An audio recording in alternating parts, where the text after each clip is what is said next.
Did you know that the United Arab Emirates is India's second largest trading partner? Did you know that the UAE is the third largest source of FDI into India? Did you know that the Indian expat population in the UAE has nearly doubled from 2.7 million in 2014? And here is a wow fact. Did you know that 4 million Indian tourists visit the UAE every year?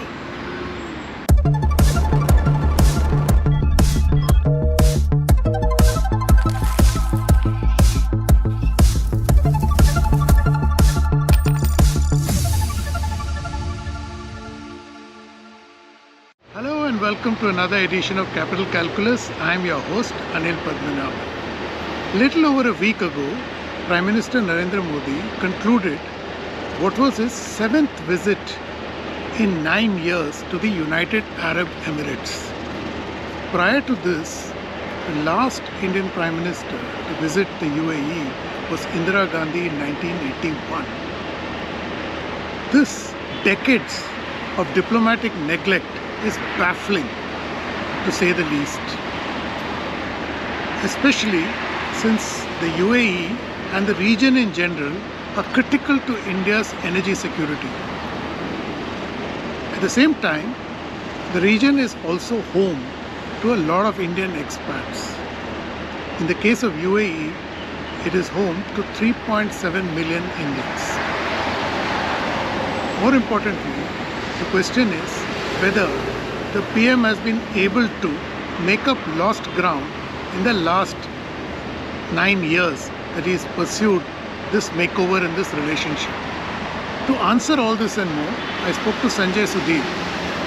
He's India's ambassador to the United Arab Emirates and someone who has worked very closely with this makeover and has enjoyed a ringside view of these changing circumstances. As I pointed out in the introduction, Prime Minister Narendra Modi was the first Indian PM to visit the UAE in 34 years. I was curious to know whether in the 7 subsequent trips that he has made to this country, whether India has been able to make up the lost time. Well, I would say that India has more than made up for the lost time, because you're right. There was a gap of about 34 years. Actually, the previous visit was in 1981 by the then Prime Minister, Ms. Indira Gandhi, in 1981. And then it was Prime Minister Modi visiting the UAE in 2015. And since then, as you rightly said, there have been 7 visits of Prime Minister to the UAE. And that makes the UAE the second most visited country for Prime Minister. And in this time, there have also been 4 visits by the UAE President, His Highness Sheikh Mohammed bin Zayed, to India. Actually, if you look at just the last 8 months, Prime Minister has visited thrice. There is also a very strong chemistry between the two leaders. And actually, if you see this rapid transformation in this relationship, it has been driven by the leaders themselves. Right from the signing of the Comprehensive Strategic Partnership Agreement in 2017, when His Highness Sheikh Mohammed bin Zayed was our chief guest at our Republic Day, down to, say, the vision statement, unveiling the vision statement in February 2022, which provides some kind of a roadmap for our relationship for the future. This relationship has been guided by the leaders, by the vision of the leaders, and it is diversified in so many new areas. And you'll also note a mutually very special treatment which India and the UAE have been sort of according to each other.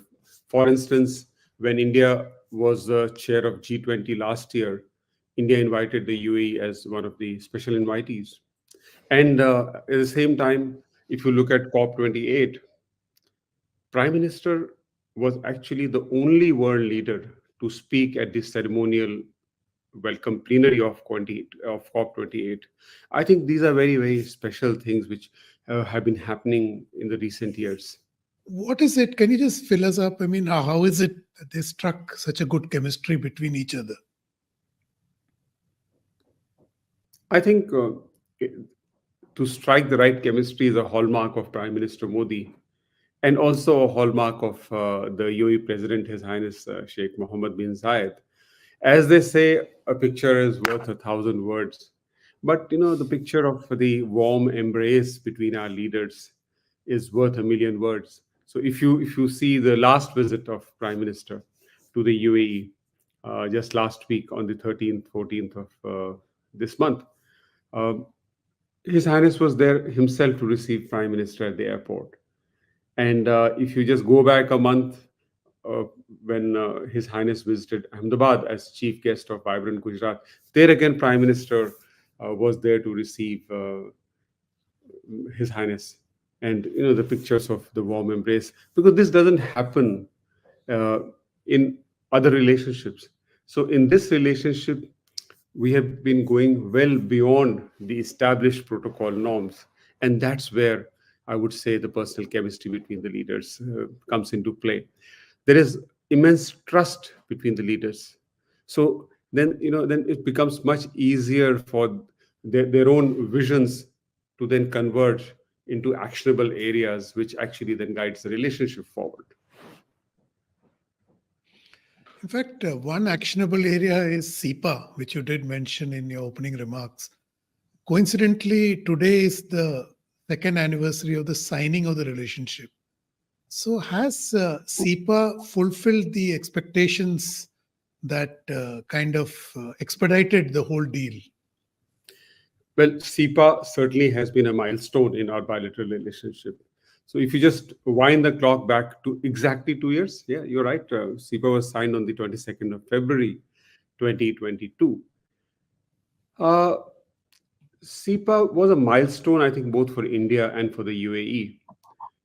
For India, it was the first CEPA ever with any country in the Middle East. For the UAE, it was their first CEPA ever with any country anywhere in the world. And after that, of course, UAE has signed a few more CEPAs with other countries in the region and beyond. But this was a very historic CEPA also because this was negotiated in 88 days flat, which is a very, very short time. And that again reflects the kind of trust, the mutual trust which we have with each other. So it has been a milestone, and I think it has worked very well for both countries. Trade has both deepened and has diversified. India is the UAE's second largest trading partner. The UAE is India's third largest trading partner, and also our second top export destination. If you look at the first year of progress in CEPA, trade has got boosted to about $85 billion, and there was a clear hike of about 16% in the first year. So if you compare overall trade relationships, say from the financial year 13-14, where trade was just about $59 billion. Today, it's at a very impressive $85 billion. Also, we should not miss sight of the fact that in this visit of Prime Minister Modi, we also signed the bilateral investment treaty within 2 years of CEPA, because trade eventually also supports investment. So they both go hand in hand. And when we signed the BIT with the UAE last week, actually UAE became the only country with which India has both a CEPA and a BIT. UAE has already been a major trading partner and trade and investment partner for India. We are very confident that BIT will further lead to uh, increase in investments. In fact, again, investment also has shown very impressive figures. In our financial year 2022-23, UAE was the fourth largest source of FDI at about $3.4 billion, and the seventh largest overall FDI source for India. Again, going back about a month when His Highness visited Ahmedabad as chief guest of Vibrant Gujarat, one of the key announcements there was their largest sovereign wealth fund, ADIA, opening an office in Gift City. Now, moves like this and the three MOUs which were signed for investments in innovative healthcare, renewables, food parks during that visit, again will lead to more investments. One area of investment which also stands out is that UAE has been very forthcoming in considering investing in Jammu and Kashmir. There are several projects in the pipeline with MR, Lulu Group, with DP World. Uh, so these are very significant things in terms of investments. Ambassador, is there a timeline for the investments in Jammu Kashmir? Well, they have been moving very well. MR, which is one of the leading real estate giants of the UAE, already has a lot of investments in India. But for them to move into solid investments in Jammu and Kashmir is a big thing. So they are already in the process of making big shopping malls there, developing real estate there. These things are happening. They're in the pipeline. So, which is basically also a big signal to the world that Kashmir is no longer what it was perceived to be earlier, right? Yeah, I think that reality should be brought to the notice of the world. And this is how things will get noticed. Today, the UAE, which is also, as you know, a trading hub for this part of the world and also beyond, is importing a lot of stuff from Jammu and Kashmir. So on the shelves of supermarkets here, you will see apples from Kashmir, you will see saffron from Kashmir. So these are things which are already happening. Ambassador, if we take a step back over the, say, last 7 years, India is, of course, established very deep relationships with the United Arab Emirates, but it's also pursuing similar relationships with other countries in West Asia. So, the seeming subtext seems to be to restore the primacy of the Arabian Sea region. How do you see this impacting global polity? Well, I think that's a very important point you have raised. Uh, West Asia or the Middle East or GCC, whichever way you look at it, is something which really is now getting the attention it deserves. Uh, if you look at the engagement which has happened, you've already mentioned the 7 visits of Prime Minister to the UAE.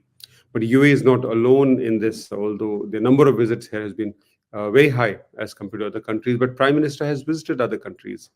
In fact, in his last visit to the UAE, it was coupled with a visit to Qatar. Previously, he has visited Saudi Arabia. He's visited other countries in this part of the world. There has been very recently a visit by Sheikh Mohammed bin Salman, a state visit just following our G20 summit in Delhi. There was a visit by the Sultan of Oman a few months back. Now, this engagement has been very important and very, very required because West Asia, after all, is a part of our extended neighborhood. A large number of Indian expats live and work in this part of the world. So we have people to people contact. So we have interest from that perspective. We have an interest from the perspective of trade, a perspective of investment, perspective of regional security. So it's very much getting the attention which it deserves now. In this rapidly evolving relationship, India has access to one key soft power resource, the Indian expats. I was curious to know as to how this was playing out.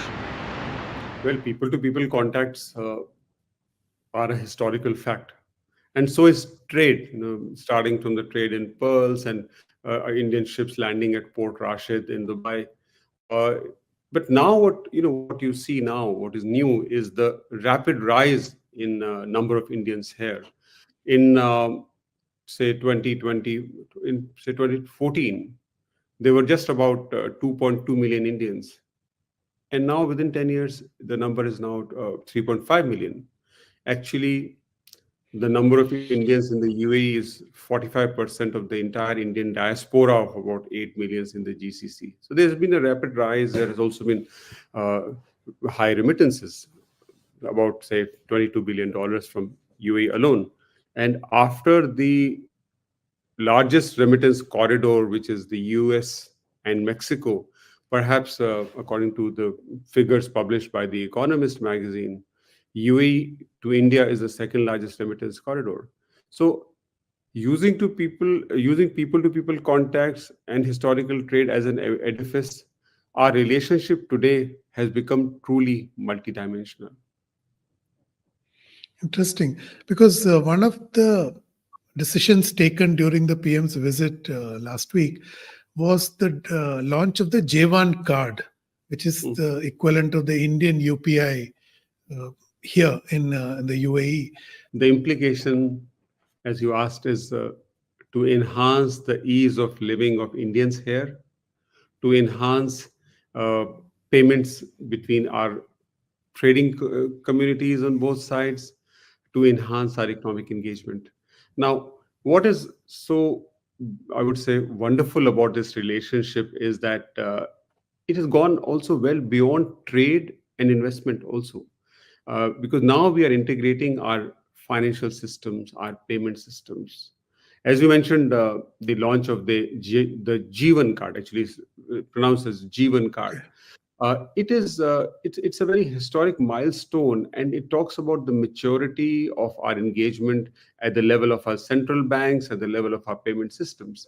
So what you saw during the visit was the launch of the G1 card, the G1 debit and credit card. And a transaction was done by His Highness Sheikh Mohammed bin Zayed himself in the presence of Prime Minister. So this Jeevan card is based entirely on India's RuPay debit and credit card stack. So we have been using the stack for the last 12 years, as some kind of an alternative to other established cards, because any country would need that sovereignty element in its payment systems, and this has been a huge success. So UAE is actually the first country with which India has shared this fintech stack. So another thing you would have seen would be the launch of a co-branded Jeevan and RuPay card during the Prime Minister's visit. So an agreement was also signed to basically link the Jeevan card and the RuPay in a way that all RuPay cards are acceptable at all POS machines and ATM machines in the UAE, and all Jeevan cards issued in the UAE can be operated at all POS machines and ATM machines in India. As regards UPI, yes, UPI is a little separate issue, because there was also an agreement to connect UPI with the instant payment platform of the UAE, which is called ANI.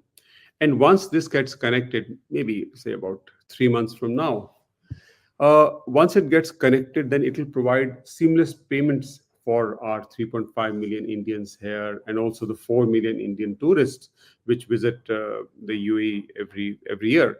And I think this also be on the scale of it, again, would be a first of its kind anywhere in the world.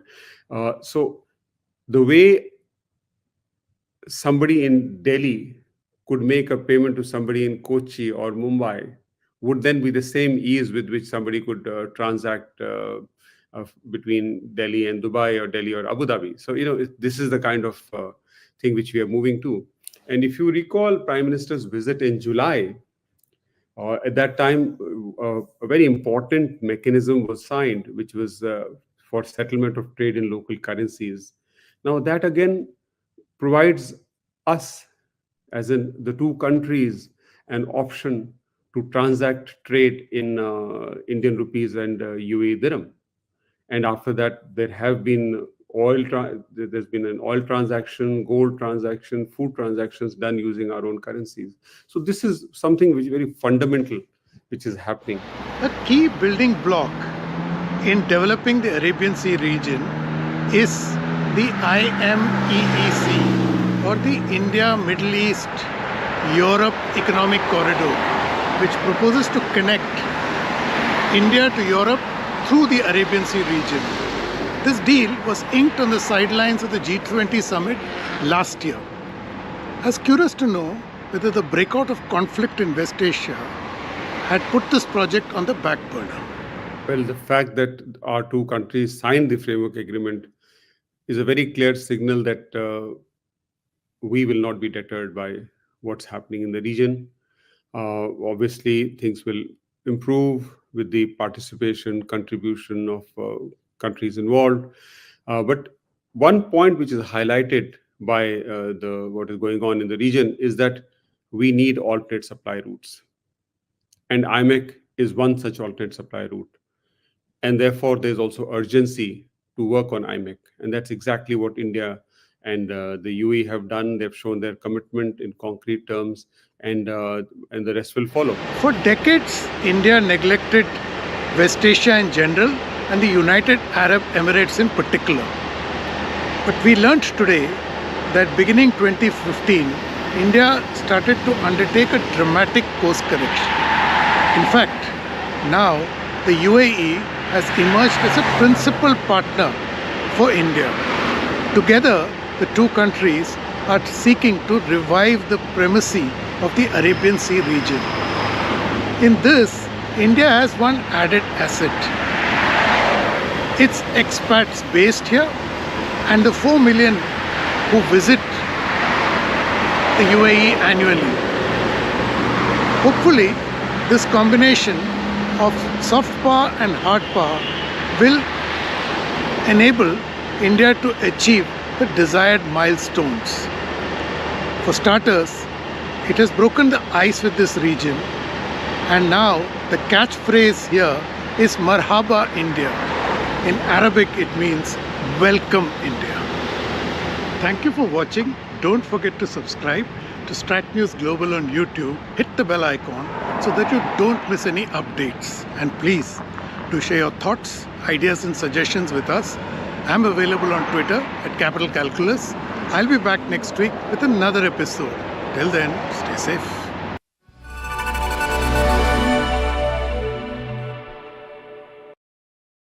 Pakistan did not have the capacity to return these loans and to benefit from them.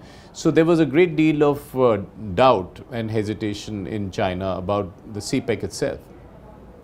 But the overall relationship is a strategic one. And it is also, from China's point of view, a cheap and low-cost way of containing India. Welcome to StratNewsGlobal. I'm Ramananda Sengupta. Our very, very special guest today is Ambassador Ajay Bisaria, former High Commissioner to Pakistan, who's been in the news lately because of this incredible book that he's written called Anger Management. For anybody who's interested in what's going on in the subcontinent, I would recommend that you pick up your copy right away. Thank you so much for joining us today, sir. I appreciate your taking time out. Thank you for having me, Ram. Thank you. So let's start right from the top.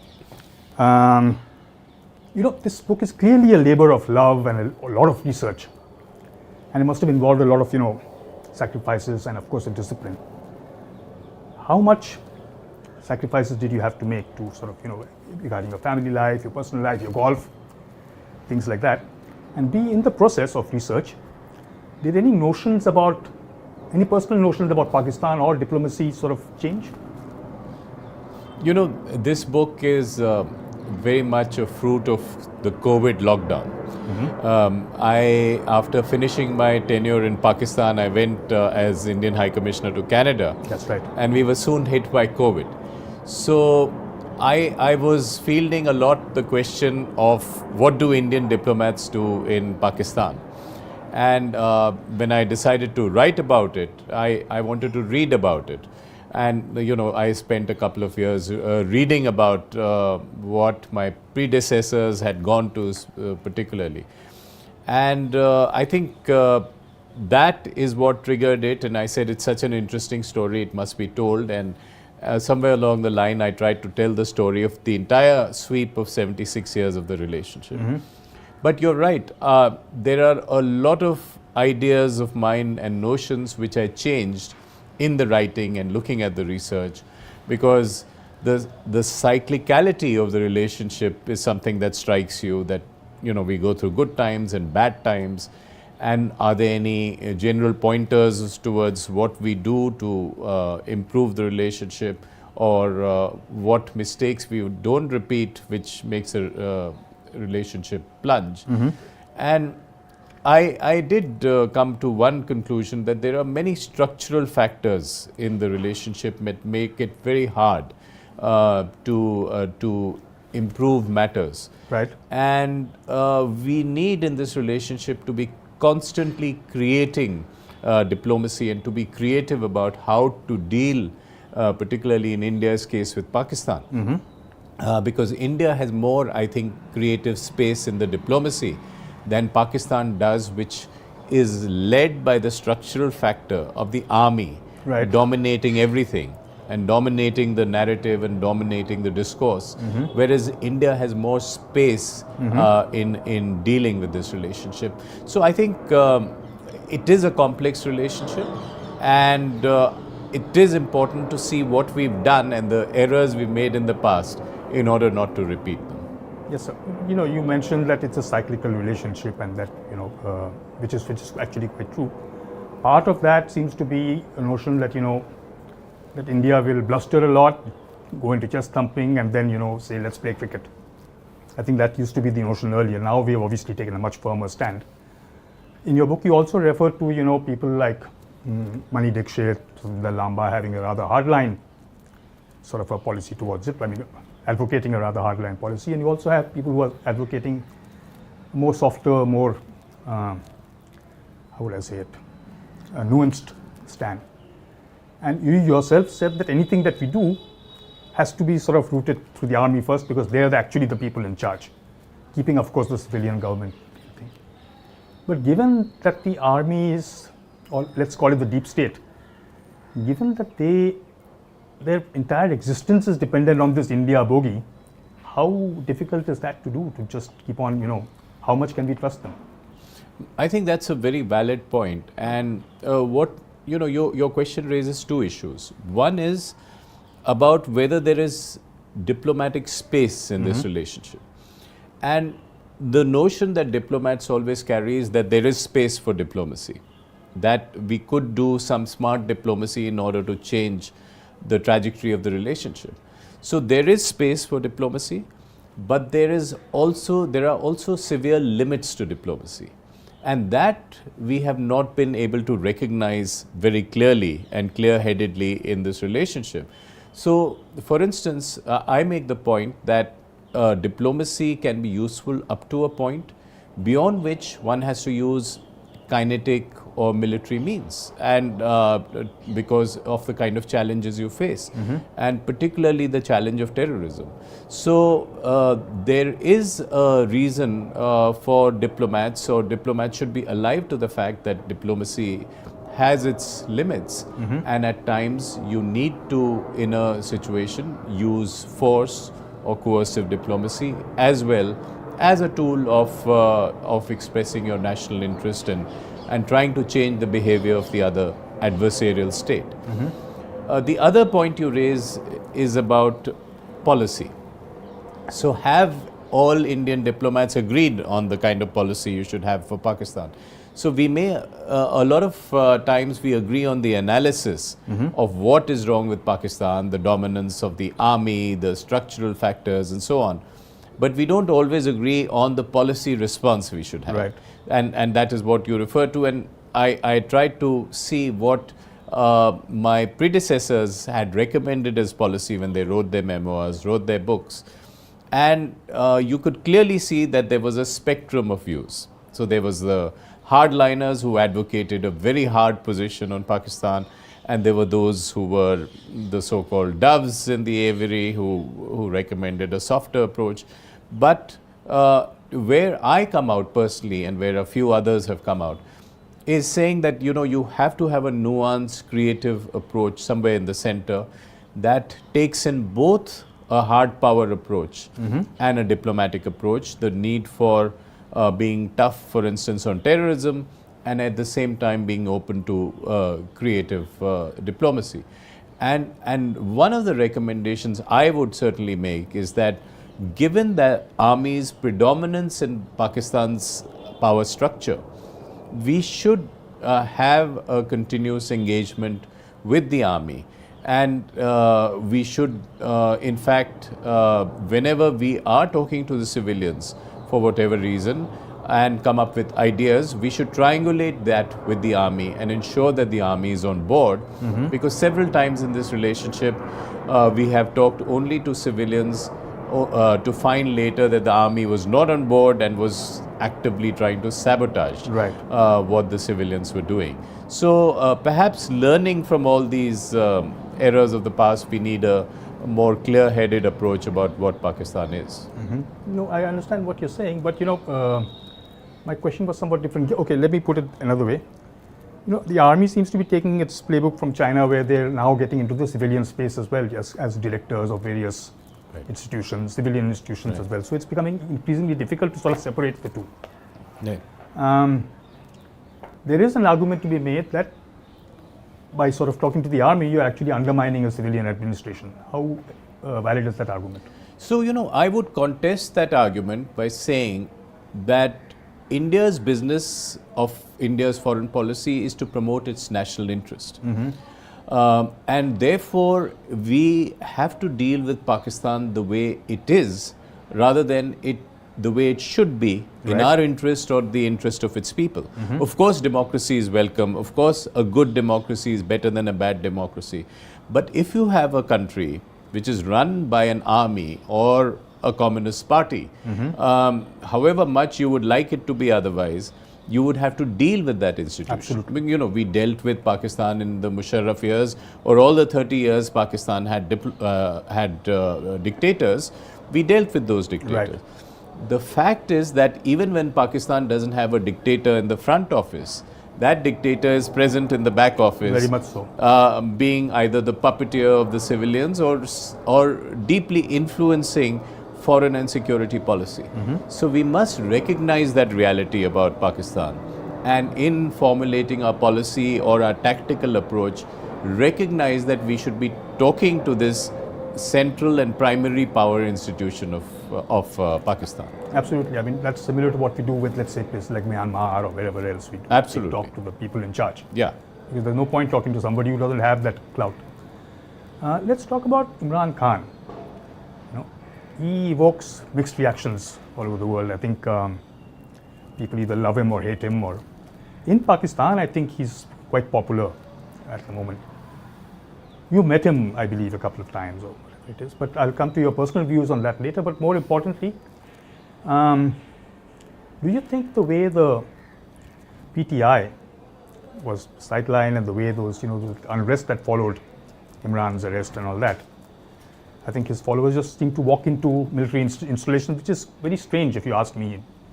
Even in regular times, military installation would be very heavily guarded. So, and then the fact that in the recent elections, his sort of people seem to have taken quite a large, sizable chunk of the vote. Does that undermine the army structure in any way? The army is dealing with something new. It's dealing with a kind of street power it had not experienced before. So, for instance, in rigging the 2024 election so brazenly as it did, what the army had as a model was the 2018 election. Where what it did simply was a lot of pre-election engineering. It had cases against Nawaz Sharif, put him in jail, promoted Imran Khan a bit, and Imran Khan won, So this is what they had expected this time. What was different was that there was a wave of popular support for Imran Khan, for which the army itself was partly responsible, because there was an anti-army mood as well, for the way the army had both brazenly rigged the election and dealt with the 9th May events that you're referring to last year, and so on. And the army itself had got a little confused, particularly in the transition between Bajwa and Asim Munir. And weekend. So, their response to the 9th May arrest of Imran Khan and the subsequent rioting was very hesitant. They did not want to use force. And of course, the chasms within the army and the different views within the army, the sympathy for Imran Khan were also apparent.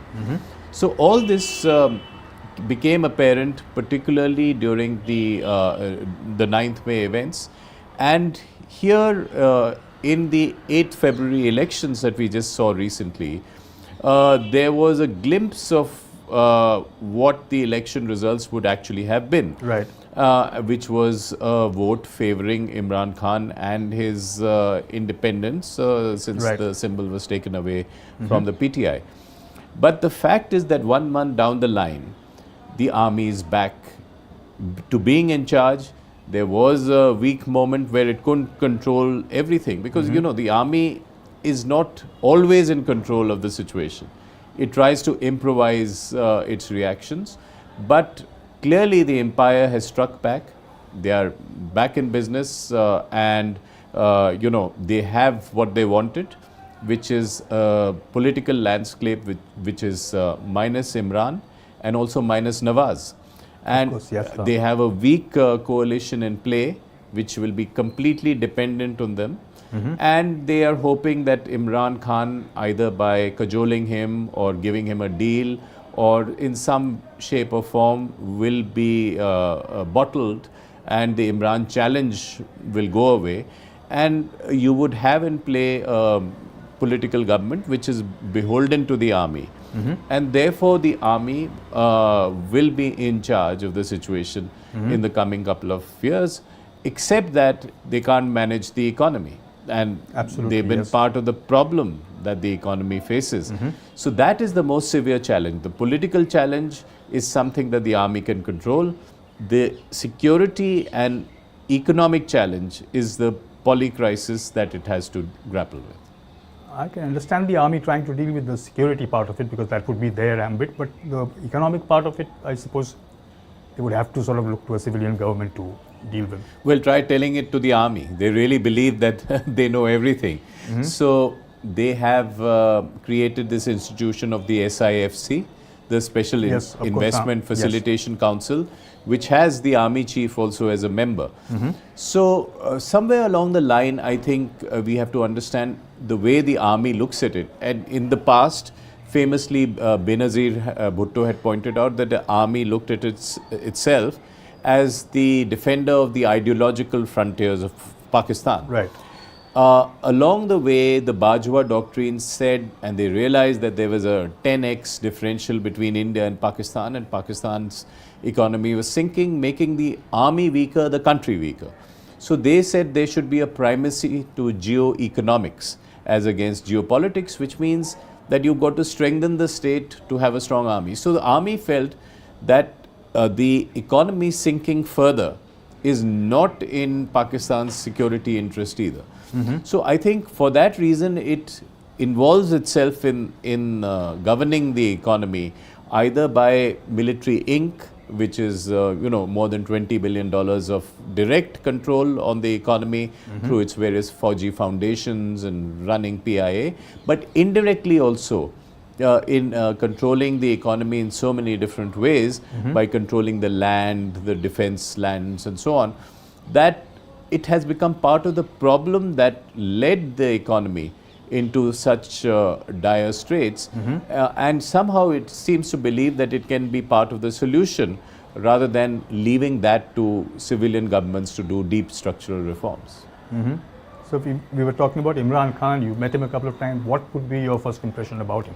You know, when I met Imran Khan, I did not see him as a very anti-India person. He spoke very warmly about India and the times he played cricket in India, the number of friends he had in India, and very positively about the Indian cricket team and even about Indian politics. He told me in a meeting 4 days before he became Prime Minister that India has managed its coalition system so well, and that is what a diverse country like India needs. But somewhere along the line, I think his inexperience showed, and particularly after Article 370, he was so inexperienced that he took on such a hardline position that he found it hard to get off the tiger and, take a very strong position against India's leaders personally, to personalize the situation, to talk about Jammu and Kashmir as a deal breaker in the relationship. So I think all that made him reduce the diplomatic space for him as well as for his successor governments which were so weak. So what you need in Pakistan is a stronger government, or at least a government with a strong backing by the army, to be able to, change that narrative and get onto a position of giving itself space in dealing with India. In fact, I remember being surprised once hearing that, that General Bajwa was for peace and Imran Khan said no. So, I mean, has that sort of reversed the whole? Yes, that was certainly the dynamic. In that the army itself, particularly the time I was there, seemed to favor a better relationship with India.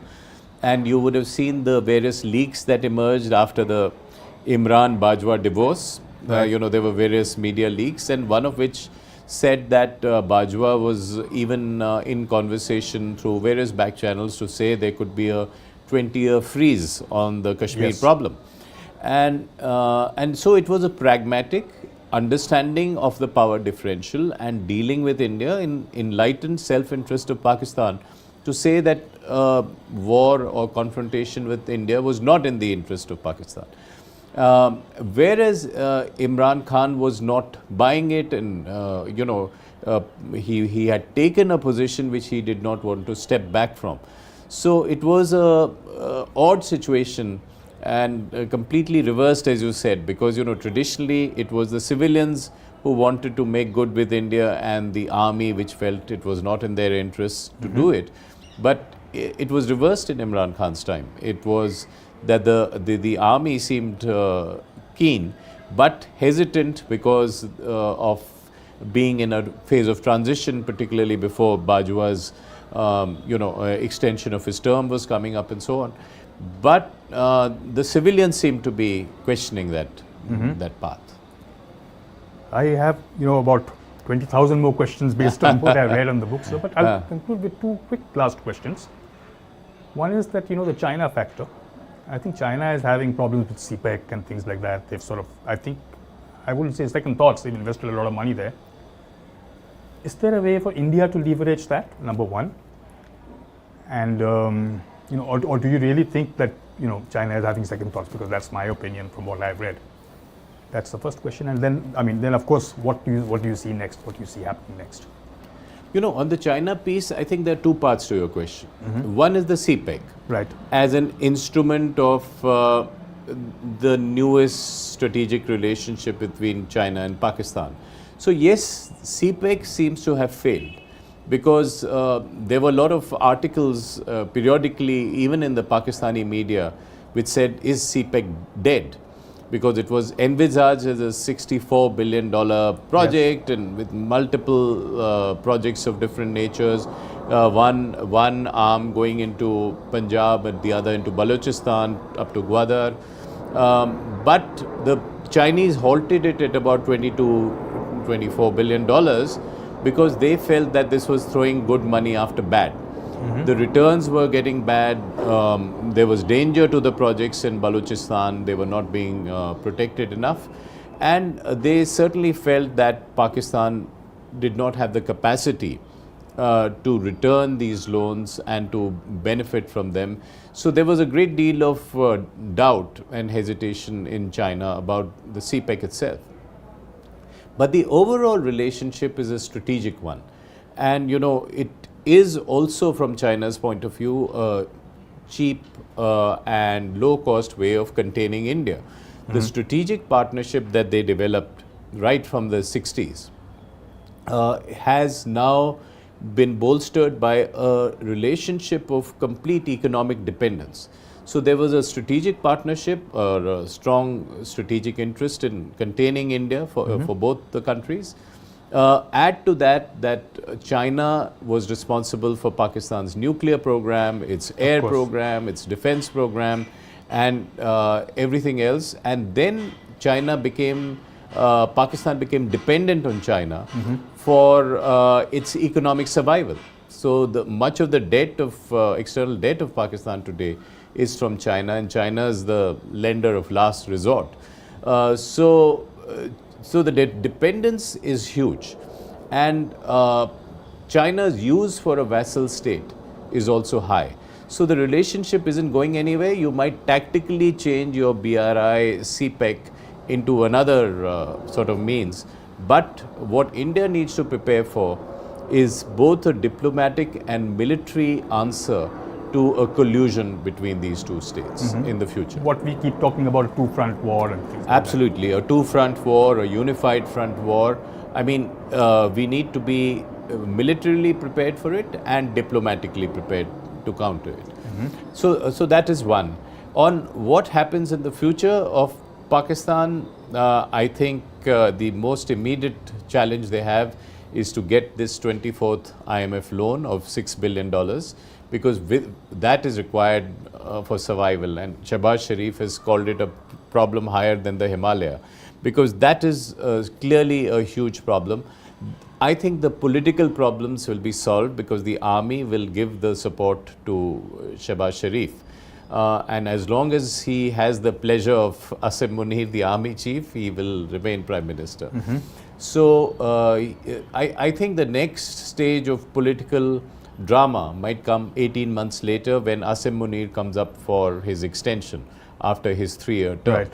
And till then, it's likely that this government continues. Of course, there is speculation that Bilawal Bhutto is waiting in the wings, Yes. the Gen next Prime Minister, and there could be a decision then to, if Shehbaz Sharif isn't performing to the satisfaction of the army, to flip him and have the PPP Prime Minister led by Bilawal, because they haven't joined this government at this point of They're time. supporting it from outside. Supporting from outside.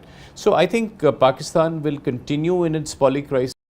There would be an illusion of political stability because the army backing this PDM government or this PMLN government, and Imran Khan's challenge will be contained by keeping him in jail or doing a deal with him. So I think what we are going to see is an illusion of stability, but a Pakistan still facing severe challenges on the economic and security front from the TTP and from the West. So India is not the #1 challenge. As I said, I still have so many questions to ask, but we have run out of time. Thank you so very much, sir. I think that was a very clear sort of explanation on your book, of course, which again, I recommend everybody pick up, whoever's interested in the subcontinent or actually diplomacy per se. I do look forward to having you again with us sometime, sir. Happy to do that. Happy to do a deep dive. Yes, sir. That would be a wonderful thing to do. That was High Commissioner and Ambassador Ajay Bisaria, who's done stints in Canada and Pakistan, talking to us about his incredible book called Anger Management and about the recent situation in Pakistan. I do hope you enjoyed this show. Don't forget to like, share and subscribe, and I look forward to seeing you again. Thank you.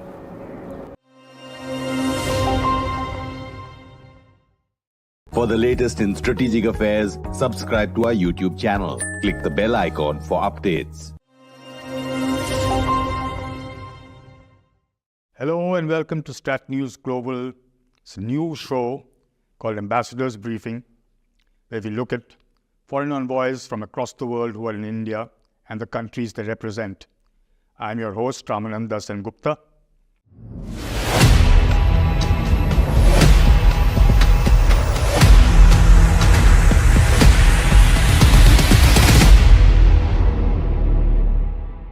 Our very, very special guest today is Mr. Dilshad Akatov, who is the ambassador from the Central Asian Republic of Uzbekistan.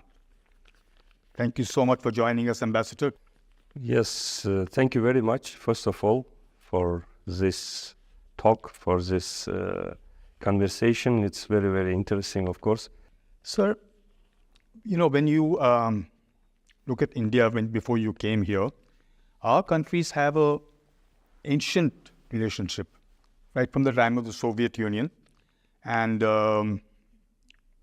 people to people, business and everything we've had. How do you think the relationship is now at the moment? Is it the same? What do people in Uzbekistan think when they think of India? Thank you. Very interesting question it is. I would like to correct you. Really, the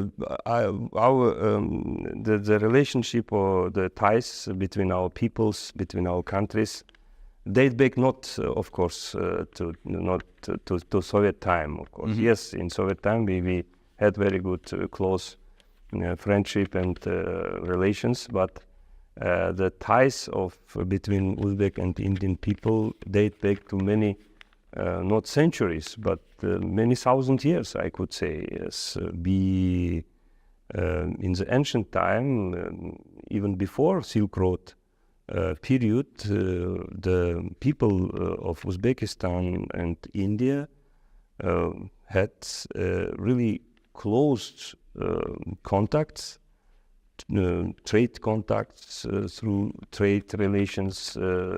Culturally, also, we were very close at that time. At that time, 2,000 years ago, maybe more, the main connectivity route between our regions, between our countries, was the spicy route created before Silk Road. Of course, Silk Road is very, very famous in the scientific community and so on, but as I mentioned, historians, archaeologists, and so on, during the excavations, found a lot of things that reflect the history of our peoples in our countries. Really, it's very ancient, very deeply rooted, and dates back to thousands of years, not even centuries, thousands of years. We were connected also through, for instance, through Buddhism. In the territory of the south part of Uzbekistan, it was the part of Kushan Empire, for example, 2,000 years ago. It was a Buddhistic kingdom, Buddhistic empire, and many exponates, many historical, some ancient things were explored in this area also, and some Buddhistic temples and so on. But I think so that the connectivity, at least the cultural connectivity and trade connectivity between our peoples date back to the time, to the period that much more older than the Kushan Empire period or Kushan Empire time, 2,000 plus years, actually. That's a lot of time to... Yes.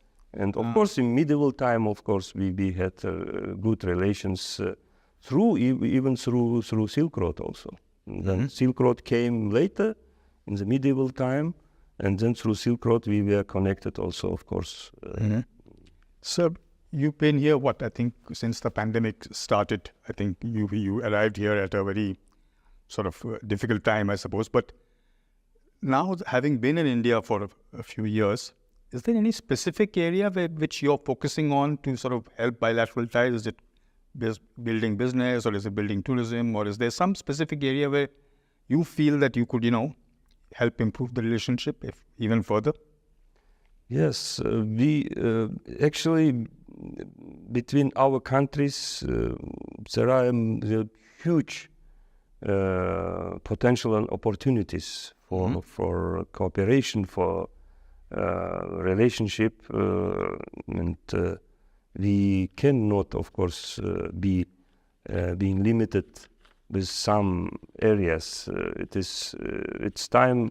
It's so really current time is the globalization time, and that's why we cannot be limited with classical political, economic, and some cultural relations. Of course, we have a lot of other areas within which we are cooperating now, and for instance, within the last 5-6 years, we explored, we open for each other the absolutely new areas of our cooperation. Even some areas in which we have found some new sub areas, also sub directions. For instance,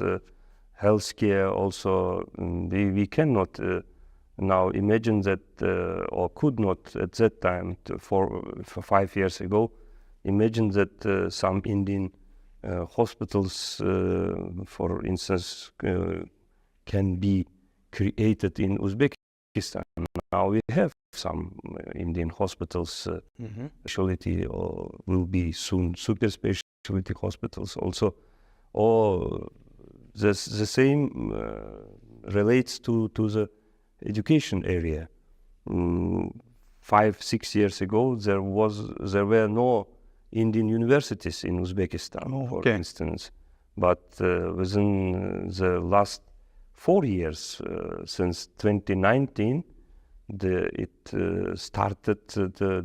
Indian universities started to open their branches or the joint universities. Now we have 4 Indian universities in our country, in different various regions of Uzbekistan. It is also very good opportunity and the perspectives area for our relations. It's about, of course, we have also the huge opportunities in the area of secondary education or skill development in Uzbekistan. I mean, vocational education and so on and so on. We can Indian knowledge, Indian skills, Indian experience to our country through some kind of institutions, and the same relates to the healthcare area with the hospitals, Indian branches or joint hospitals with Indian partners. We, of course, we ensure improve the healthcare system of Uzbekistan, because Indian experience is huge in this area, and India is one of the leading countries for the healthcare. Right. And at the same time, we attract also the really big skills, big knowledge, big technologies from India. Right. Healthcare technologies to Uzbekistan. These knowledge and technologies are meet absolutely international standards, for example. That's why it's for us really, really important. Or one more, export also. We opened within the 5 direct cooperation between our citizens. Of course. 2019 or 20, didn't have some kind of direct cooperation between the Indian state, for instance, or Uzbekistan's Vilayat region. Okay. But this decision based on of course, on the agreement between 2 leaders, between my president, Mr. Shavkat Mirziyoyev, and Honorable Prime Minister DG, my president to India, official state visit was it, and after 1 year of after this visit, we started, or we launched actually first pilot project. We established the direct partnership with Andijan Vilayat, or Andijan region of Uzbekistan, and Gujarat, state Gujarat. Oh, okay. Since that time, we have, for example, this direct partnerships.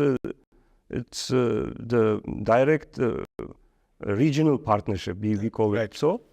And one more, in the last year, we established second,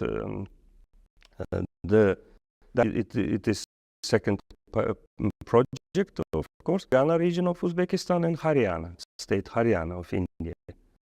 it's very good to explore new areas, new directions, new some opportunities for the cooperation for good relationship countries. Right. That's well as relates to the cities, for example. 2018, the Twin City Partnership was established, historical city, and world famous also historical cities. Yeah, between Samarkand and Agra, both are twin city. Has twin city partnership. Both are like brothers. Yeah, Samarkand is ancient city, the world famous 250 years in Uzbekistan. And Agra is very old city also, and actually through these two cities we were. That's why it was very important. Yeah, also it was first pilot project to establish some kind of relationship, and now we are working on the creation of the same partnership between Bukhara and Hyderabad and we have some other some kind of relationships stories, and I mean in the future we will establish much more Indian. So another, I suppose I've been noticing a lot of promotional going on about I think the fear among most people here is that of course, now that the pandemic is over, that was one part of it. Subsequently, this Ukraine crisis. Apart from the fact that Uzbekistan, there are so many go to. Would you like to tell us whether it is absolutely safe right now? Number one. Number two, is there some space or some place that you would recommend, which not many people in India know about, which perhaps you could recommend that anybody who visits from India should visit that place? Yes, each corner of Uzbekistan is very interesting for tourists from India, from our Indian friends, of course, because of we of this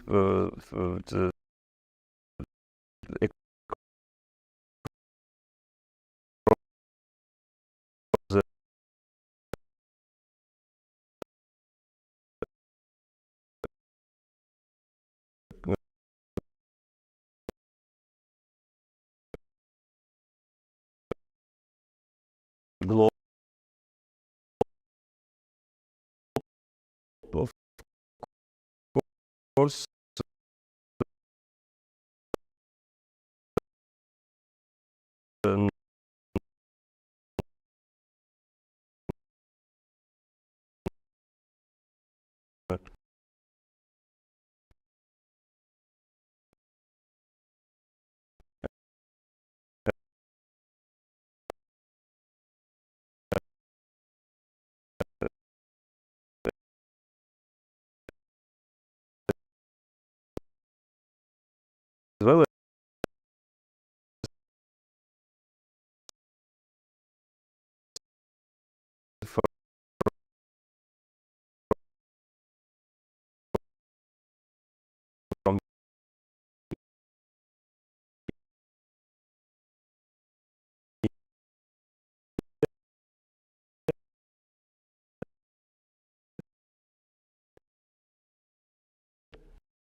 of like the cities of Tashkent as well as capital city, and also in a lot of opportunities for travel to Surkhandaya region. Mentioned we have some very ancient temples were 65 or by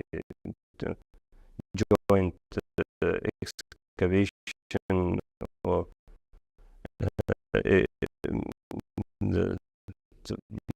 of Japanese archaeologists, for example, and very ancient Buddhistic temples. The both the some areas, but as well as we have very beautiful landscapes, for example, and really rich. We have mountains areas, high mountains, 4+, 5+,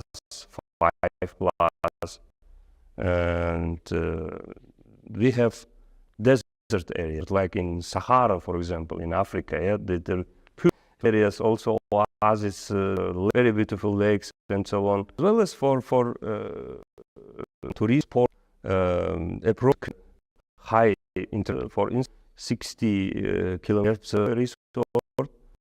It's actually it's open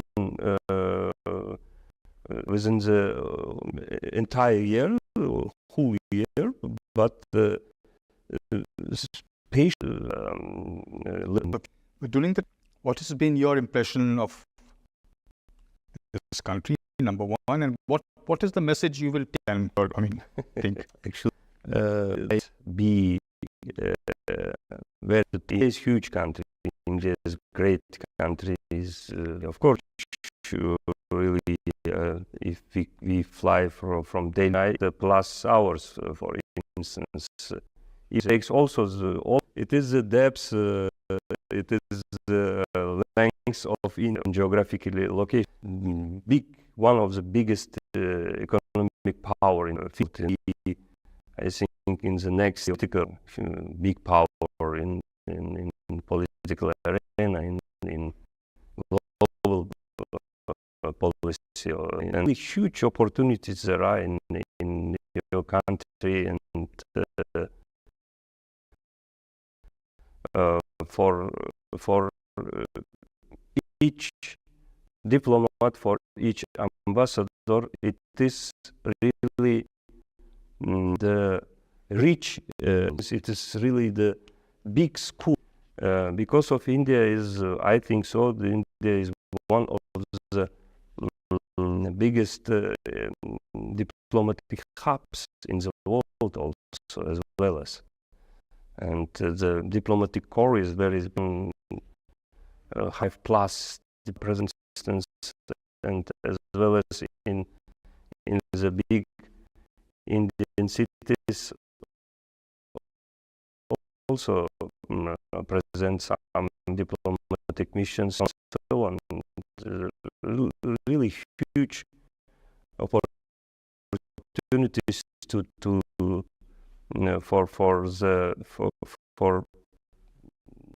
the bills for each diplomat in India. Their diplomatic job very rich in culture, in terms of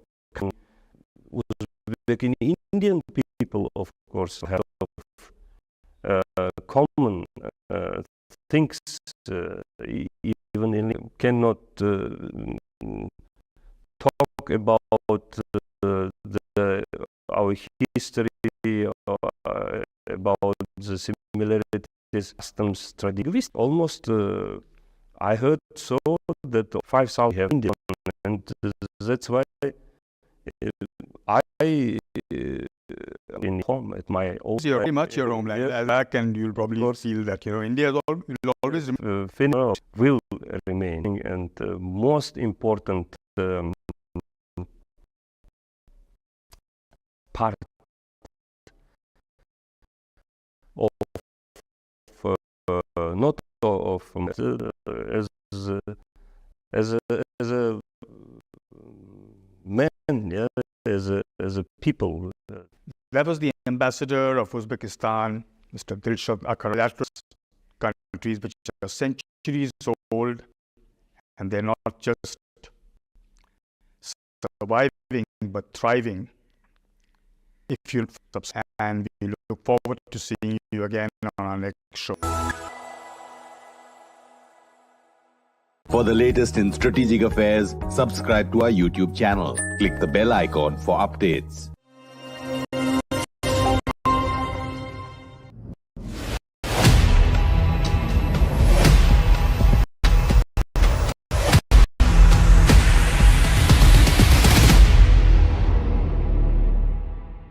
Hello and welcome to Ambassador's Brief, a new series on StratNewsGlobal, where we who run missions in New Delhi. It's an opportunity to know the countries which would otherwise be normally not be found in the normal news cycle. Our special guest today, Azerbaijan to India, Dr. Shikalayev. Thank you so much, Dr. Shikalayev, for joining us. It's a real pleasure to have you with us. And, I'd like to begin with a question. You're a qualified civil engineer. You have a doctorate in civil engineering. You also have a master's in business administration. Get into diplomacy. That's a very good question. You see, it's evolving in unpredictable way.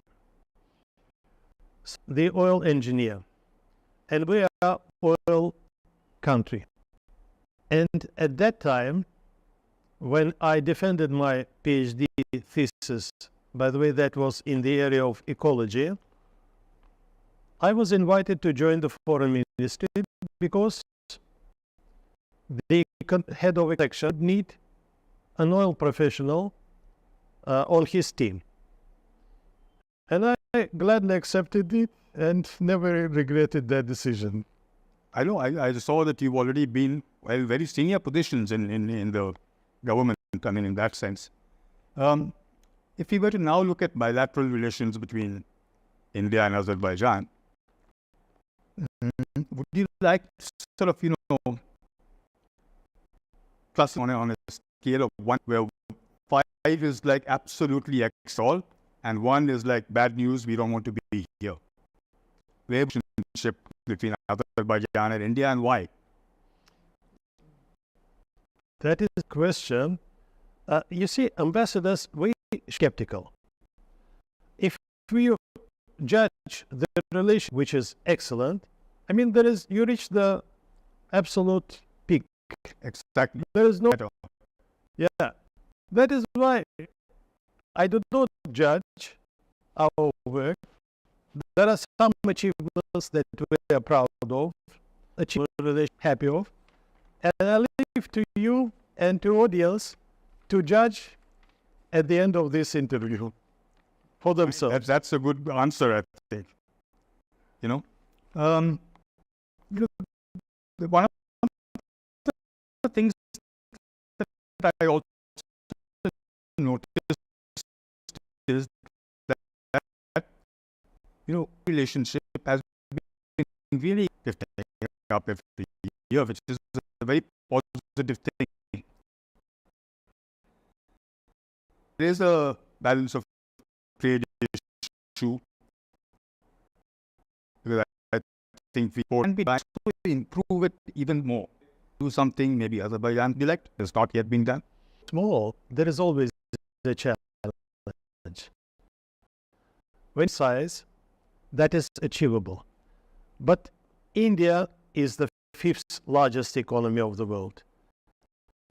It is 3 point. Azerbaijan is, so last year GDP was $79 billion US.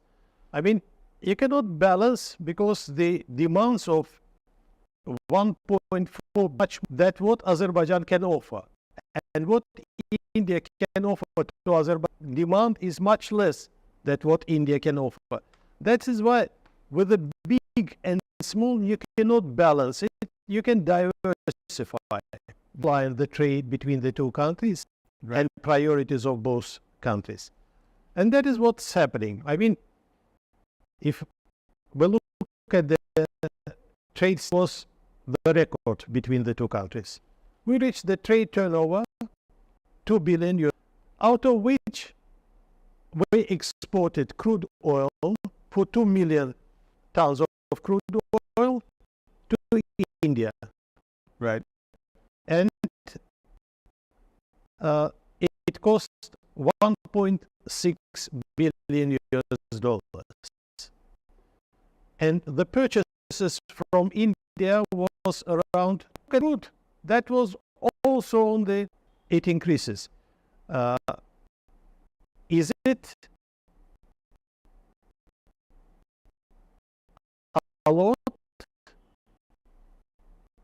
It constitutes only 2% of what India is buying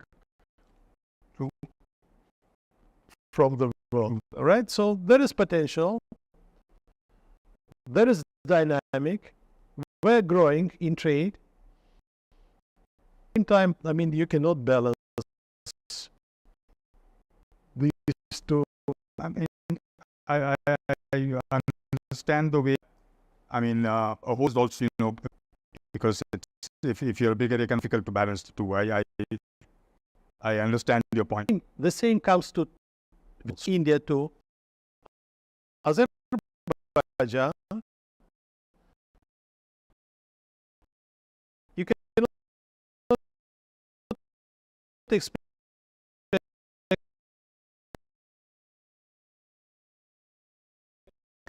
the same coming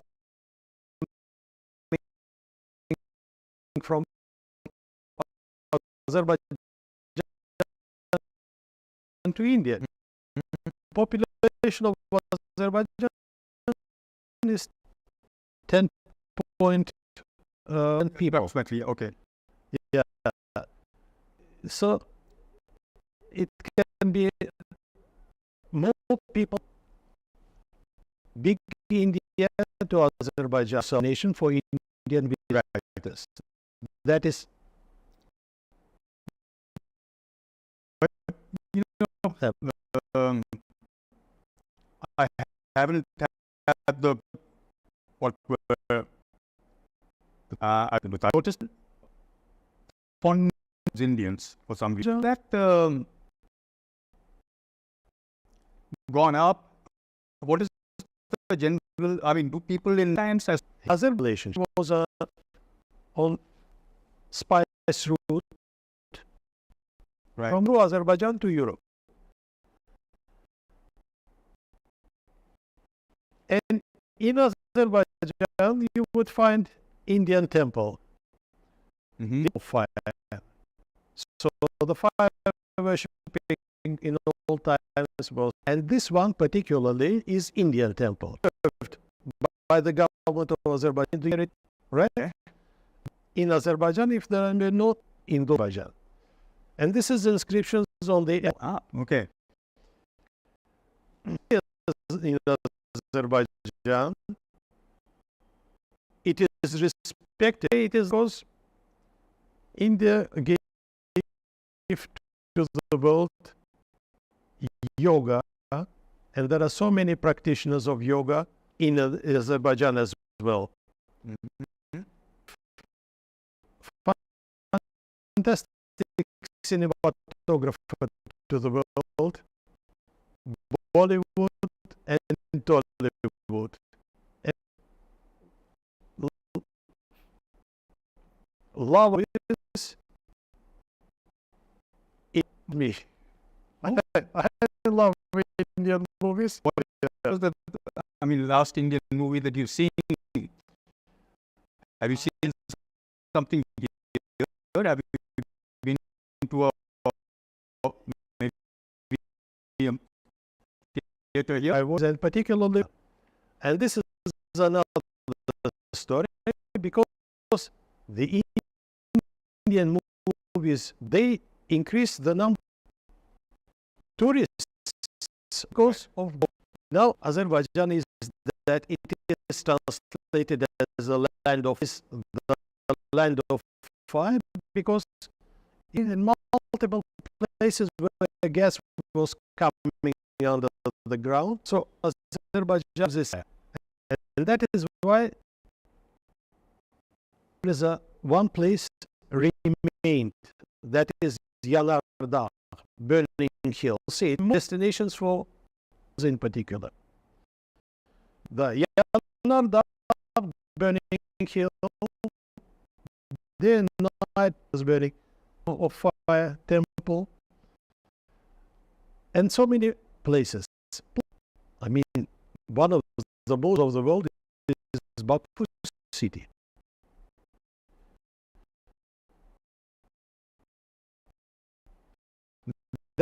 That is why Indians are shooting movies, and it increases business in Azerbaijan. Now we are connected by direct flights. Three the alliance to India. Delhi and Baku actors in the market. It shows the growth of mutual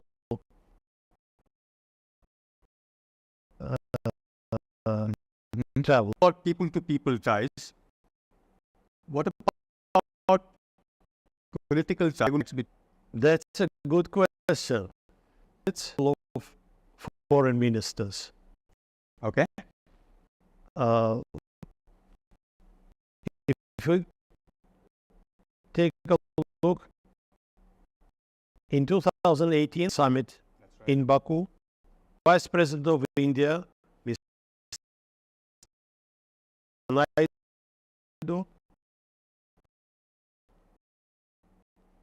Azerbaijan, then recently in Delhi, and Deputy Minister of Foreign Affairs of Azerbaijan, political consultations. He was invited to rise in a dialogue in the March of this year.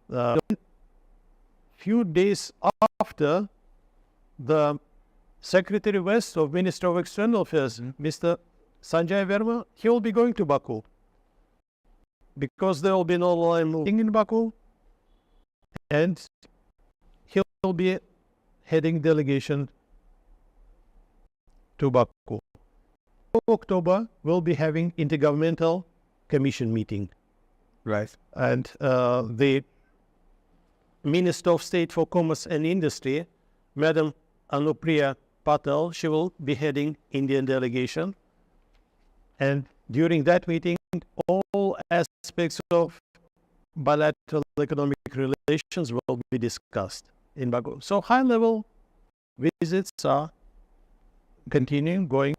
I was looking at, and I noticed that it's right on the Caspian Sea. It's got a coast on the Caspian Sea, which is actually a closed sea. There is no, True. out of that. Yeah. Water comes from, because if it's closed, then Very worse. but that's a different thing.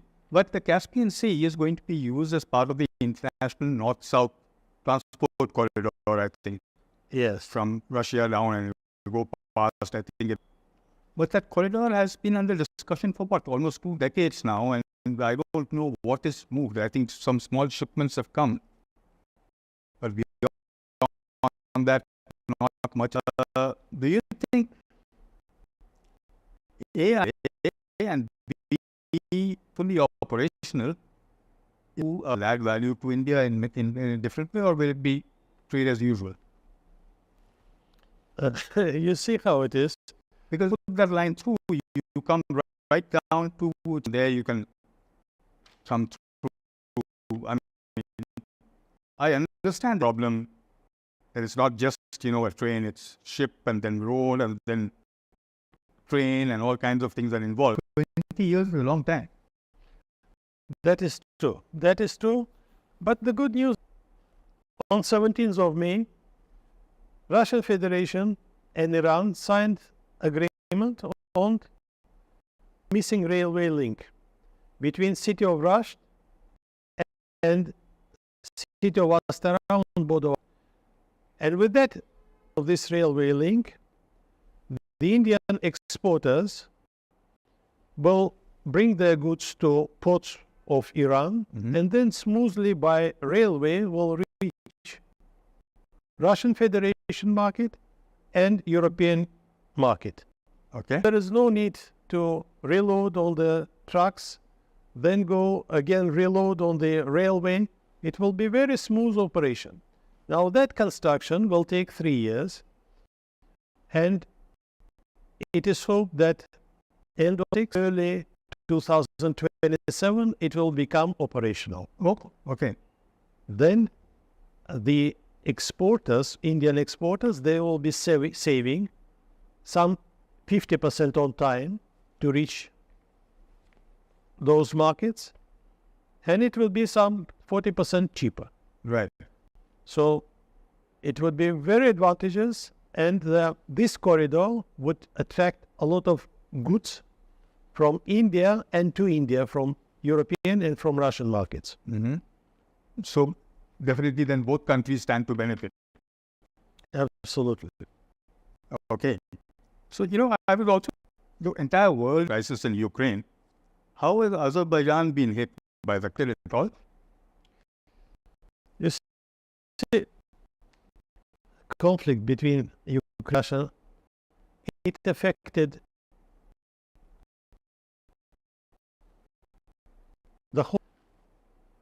the prices for food went up.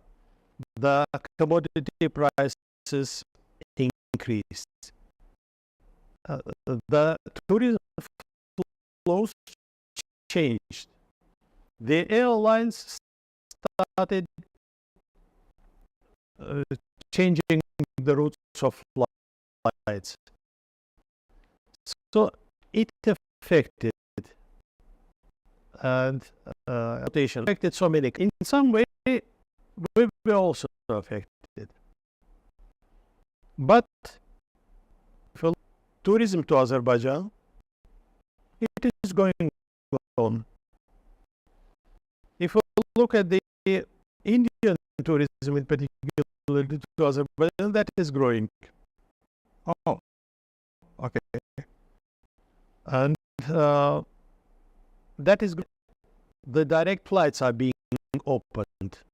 Well, it didn't.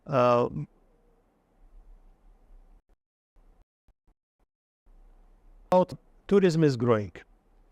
Tourism is growing almost exponentially. If we look at the 2000 years, the tourism from India, now tourism companies, even after pandemic years, they're looking for 1 million visitors from India to Azerbaijan annually. 1 million. 1 million. Wow. This is not my words. This is the words that I repeat, and they think that it is attainable target. Last year half of it was That's right. So restrictions were there. Last year, it was 75,000 visitors from India.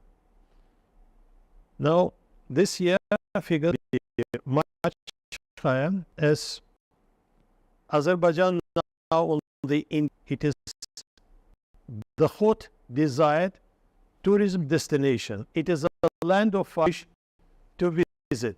It is a country to which you can get easily e-visa. I've been even token get e-visa from your mobile in 1 hour. It guaranteed in 3 hours, urgent visa, but majority of as early as in 1 hour. Wow. Yeah. So it is not expensive to get that e-visa, even urgent e-visa, quite convenient. That stimulates travel to Azerbaijan.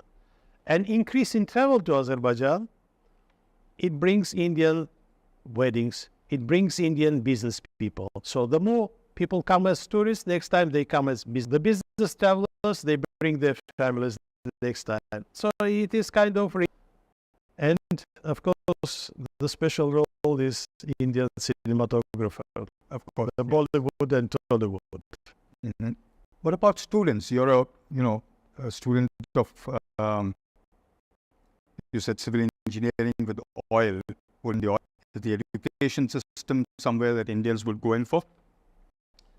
There are education systems, there are scholarships offered universities and government of Azerbaijan, and so many students from India, they come and study at their own expense.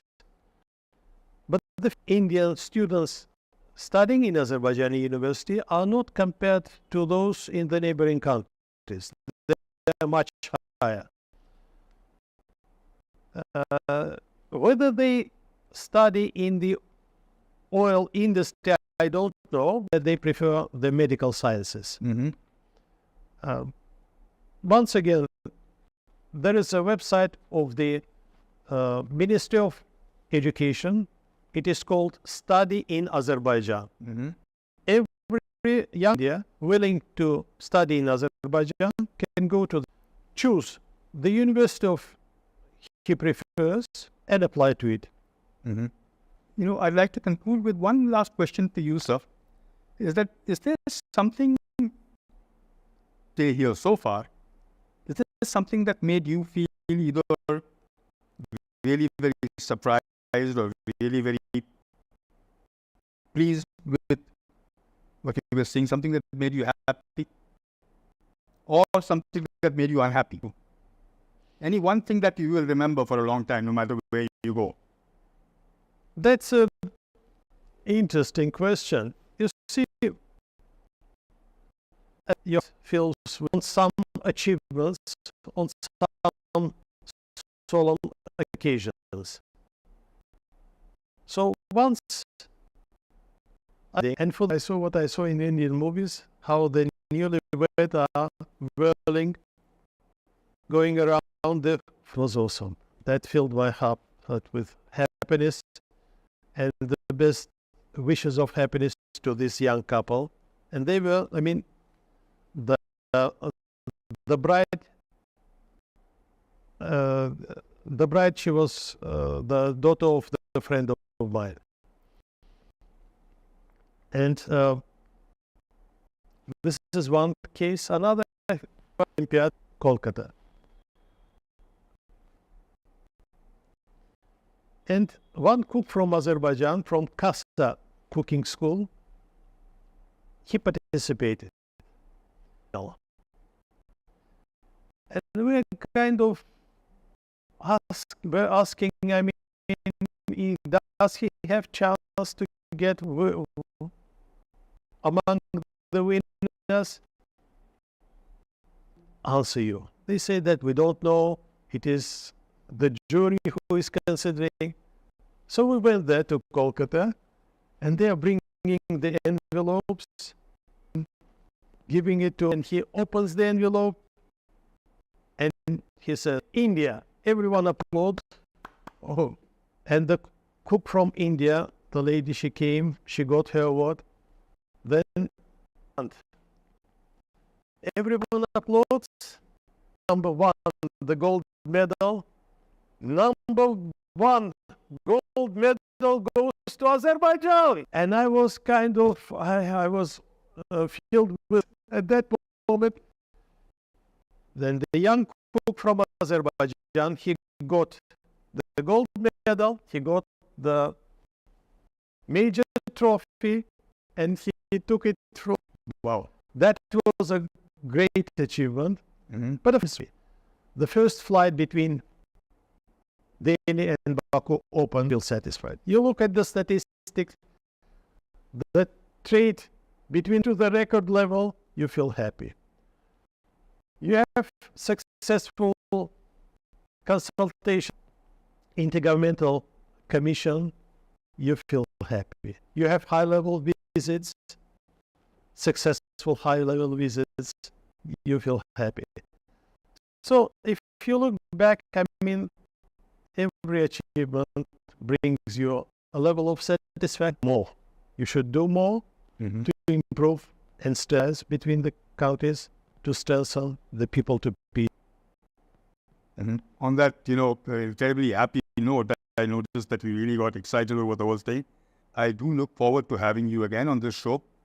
And thank you so very much for, giving us the time. And for all the viewers that are watching, that was Dr. Ashraf Sukalayev, the M to India. And I do hope you like this particular show. Don't forget to like and subscribe. And bokies and big bats are all welcome. Thank you, and we'll see you again.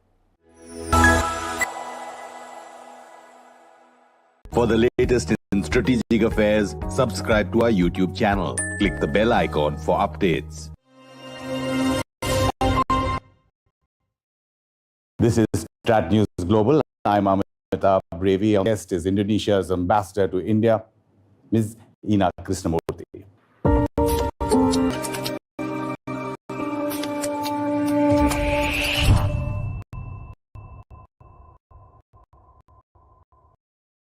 Ambassador Krishnamurthy, thank you so much for giving us time. It's 2 months, I think, you've been in India. Yes. And I'm really glad that we've been able. Me, it's a pleasure and honor for me to be here. Pleasure is all ours, ma'am.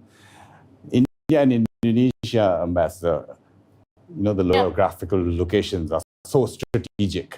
Yes. That it makes it natural for us to be partners apart from history and civilization. Very true.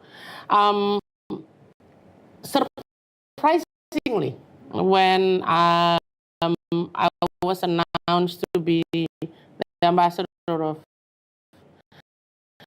Indonesia to India, one of the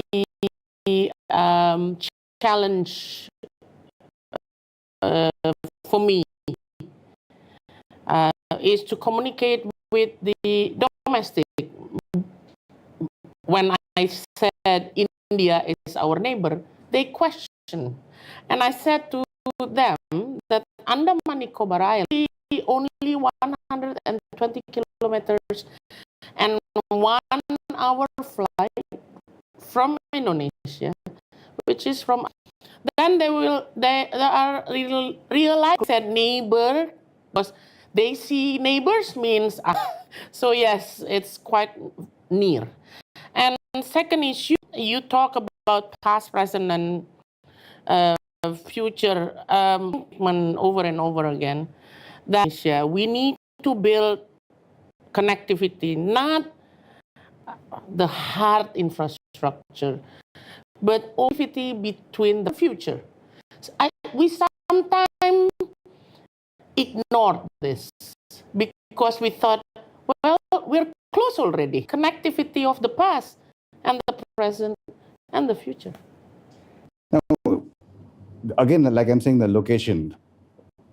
Indonesia calls itself,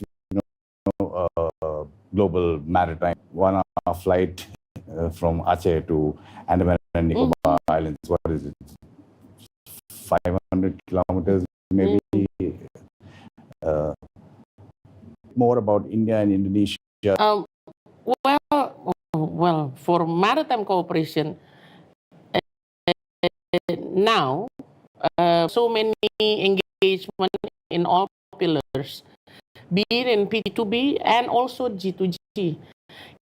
Even for G, established the joint task force of Andaman Nicobar and Sabang. That's for the G2G part, because with the G2G between provinces, it makes the cooperation makes it concrete and more implementable rather than capital to capital. For maritime also, because the first time in the history of our bilateral relations, we are marine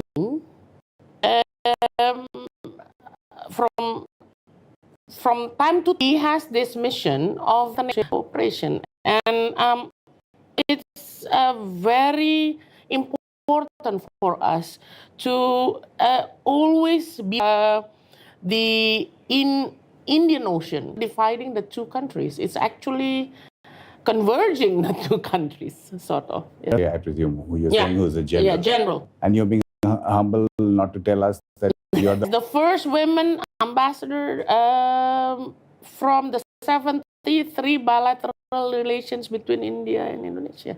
Quite proud of that. I would absolutely Quite imagine proud of so. it. At least the point of view of my government, it's time to show Indonesian people that maybe with the soft power of being a woman, relationship can go further. More parties. Again, just on the maritime issue, you mentioned Sabang port. Yes. What is the progress there, and why do our audience? Yes. Even now, government already sent experts to have the feasibility study, and the feasibility study already submitted to our government to see whether and Sabang, the provincial government, which is having investors from India, I cannot mention Amitabh, but yes, we are so keen to have investor coming and making more livable because the challenge is very high. It's the ocean, so the tide is very high. There's also the challenge of the past time tsunami. Also, so many things that needs to be done. Now it's time to think of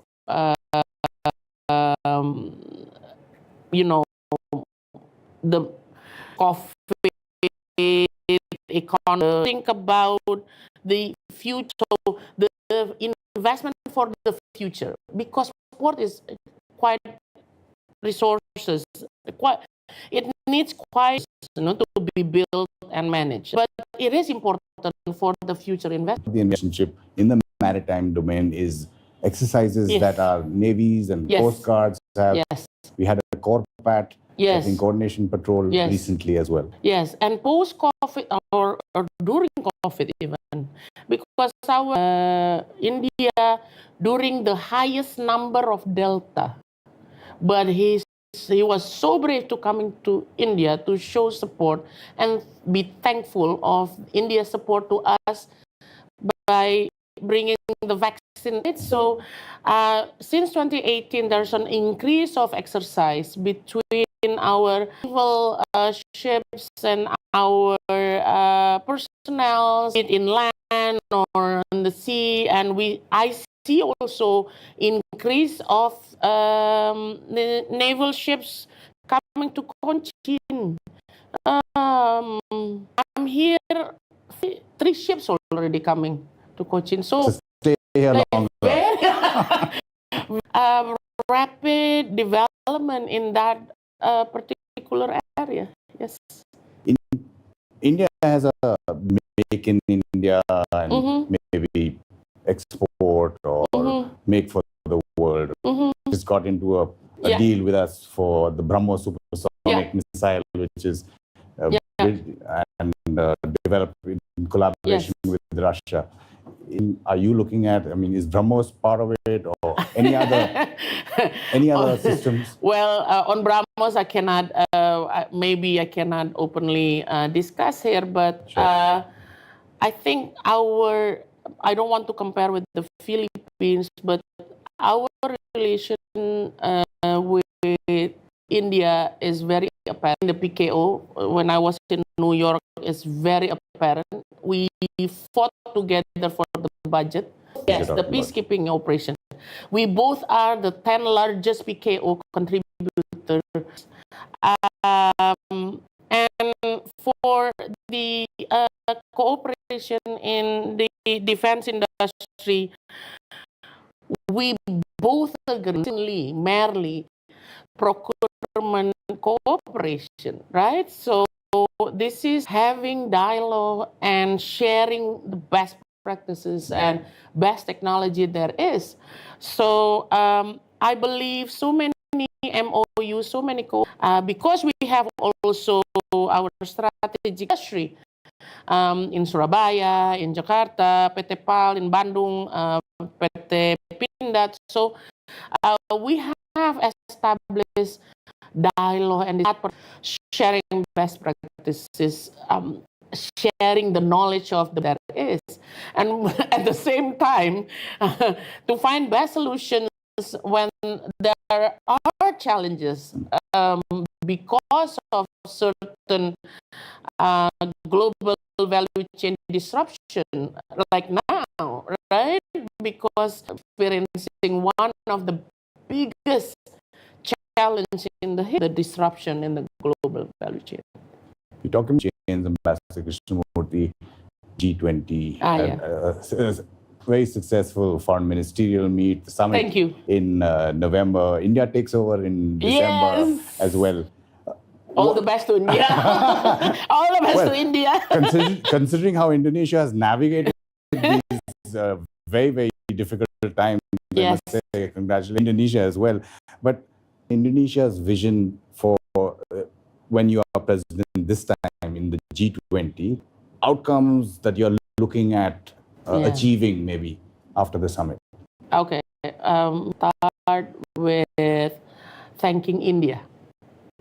Because we close one of the closest collaboration and coordination in the history, because we are on par in terms of the one of the biggest player in the region. You are the biggest player. We are the biggest Asia. We share also way back historical struggle to independence. So we share a lot of things that leads to very harmonious thinking and concept in foreign policy. So I think we are successful if you say that we are because of the support of the developing countries. As you may, consists of 9 developing, 11 developed countries, right? So we navigate the two groups. That is why we are very we need the support of developing countries so that we can ensure that the developed countries on board with our and vision. The second. Thirdly, I believe that my president keeps saying over and over and over again, knows very well that we changed our vision of G20 presidency. When we took over last year, December, until February, then it happened. All these dynamics, the global dynamics. So he knows very well that the mechanics of G20 needs the world to make a more relevant in terms of political and more importantly economic. That's why during FMM we have agenda, which is Muslim, and second agenda is the food and energy security. Nothing else, because other stuff can wait until resolved. You mentioning your President Widodo, and after the G7 meeting, he went to both Kyiv and to Yes. Moscow. He's invited both presidents. He's very brave. He's very brave. He took a train, I think, from Poland to Kyiv, right? And both presidents are invited. I don't know how that will pan out with the 11 developed countries that you're talking to. The war in Ukraine, the invasion, Russia's invasion of Ukraine, and the problem that's created for the whole world. For example, food security, when you're talking about energy security, how are India and Indonesia helping each other or others in that? Yeah. So early on, I think in March or April, the discussion between our leaders, and also increase and strengthen. If you see which at the end come viral sit side by side, it shows how closely we are in our dialogue, right? So India and Indonesia both share one common interest. We both have, it is our interest to have value disrupted. Now our focus is on two, which is grain and gas. The grain, India holds lots and lots of stocks, which a lot of countries have interest on. And on the gas, also fertilizer, both us, we need it. We are, and both countries are basically agricultural countries. So I think we should think about not only the interest of the developed countries when they said against the war, but they need to figure out what are the solutions. So that is why your minister, Jai Sankar, always voices this, my minister as well, that the interests of development need to be heard, need to be because all high populations are developing, right? So that is why we also involve the island countries during G20. And India supported that because many diaspora of India also in the island countries. So I think India and Indonesia, if we converge together our voices, is about 1 billion populations altogether. It's quite loud for the world to listen. That's what I believe. And what G20 can do is the only force involved in making process of the world. If you see the combination of the members, APEC can be said develop and developing. Eastern can, but the policy of the country does. So it is important. G20 more relevant to the current dynamic. Meet, right? There must be solution. Yes. You talked about wheat, but everybody has grain. Recent visit, I think, to Uttar Pradesh, where you met Chief Minister Yogi Aditya. I mean, I don't know. I thank him because some of the wheat come from there. Correct. What about palm oil? India imports a lot of palm oil from Indonesia as well. Is there any movement in terms of... Well, right? And how should I say? The amount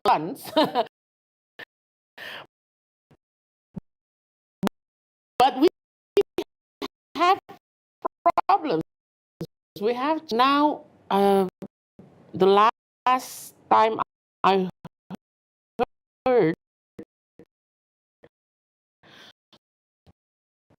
20 something companies,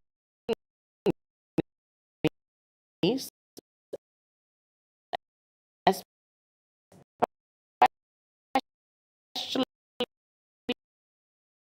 the small, medium enterprises, they are closed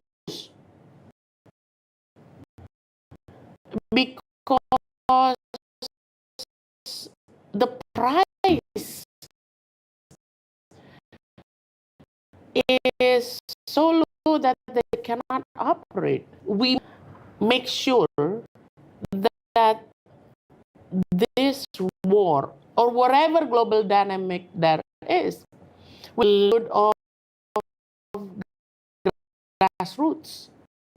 That's what we talk about the grassroots, because the but I believe will be as if we are not asked to increase the price, because also we is flat, but it's flat because of the value chain, and more I believe now the world is much more, because it is what it is. We cannot. Some say we must deglobalize. Cannot. So that is why we cannot deglobalize. We need to make sure that the current situation of globalization be beneficial to all of us. And therefore, the key, that was tortured, destroyed, must be built again, and then make sure that the value chain is happening. And in this short time that you've been here, and even shorter, post your credentials, you only 3 months, I think, since you presented your credentials in March, yeah. Already Uttar Pradesh, you've been to Odisha. Odisha. And not Assam, but Odisha is also on the coast. Yes. So what are you looking at in terms of different states collaborating? Very interestingly, so I went to 3 states already, right? So Odisha, Assam, and UP. So interestingly, I see that the past, I believe still, the past needs to be translated into the future, because every time I go everywhere, they talk about, Indonesia, we have centuries of relations. Our ancestors didn't say that. But maybe we should change the narrative that G20, we swap. That we can swap G20 presidency. Troika, we will together, from December 1st, we will be together with Brazil. We need to talk about future. So the narrative must be changed. My name is Krishnamurthy, and I'm the first women ambassador coming here. So the issue must be not changed, perhaps revitalized into the future.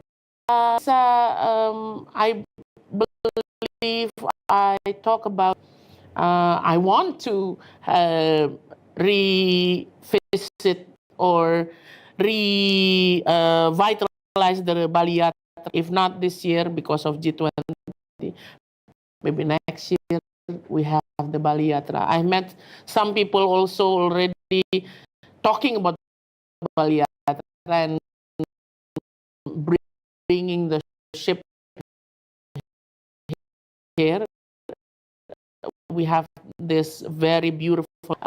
We talk about disaster management. We have same problems, and bamboo in Assam.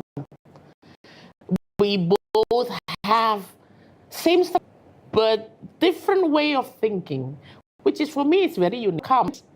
Same interest, but different thinking.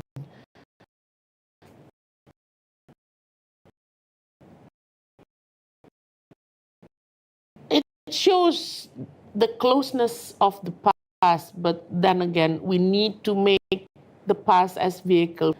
You're successful in moving that or rebuilding Hopefully, that bridge hopefully. just doesn't remain, actually connected. Yes. Ukraine again, brings up so many issues. What's happening in Ukraine and sovereignty is a domination, and all countries in ASEAN or in Southeast Asia have that.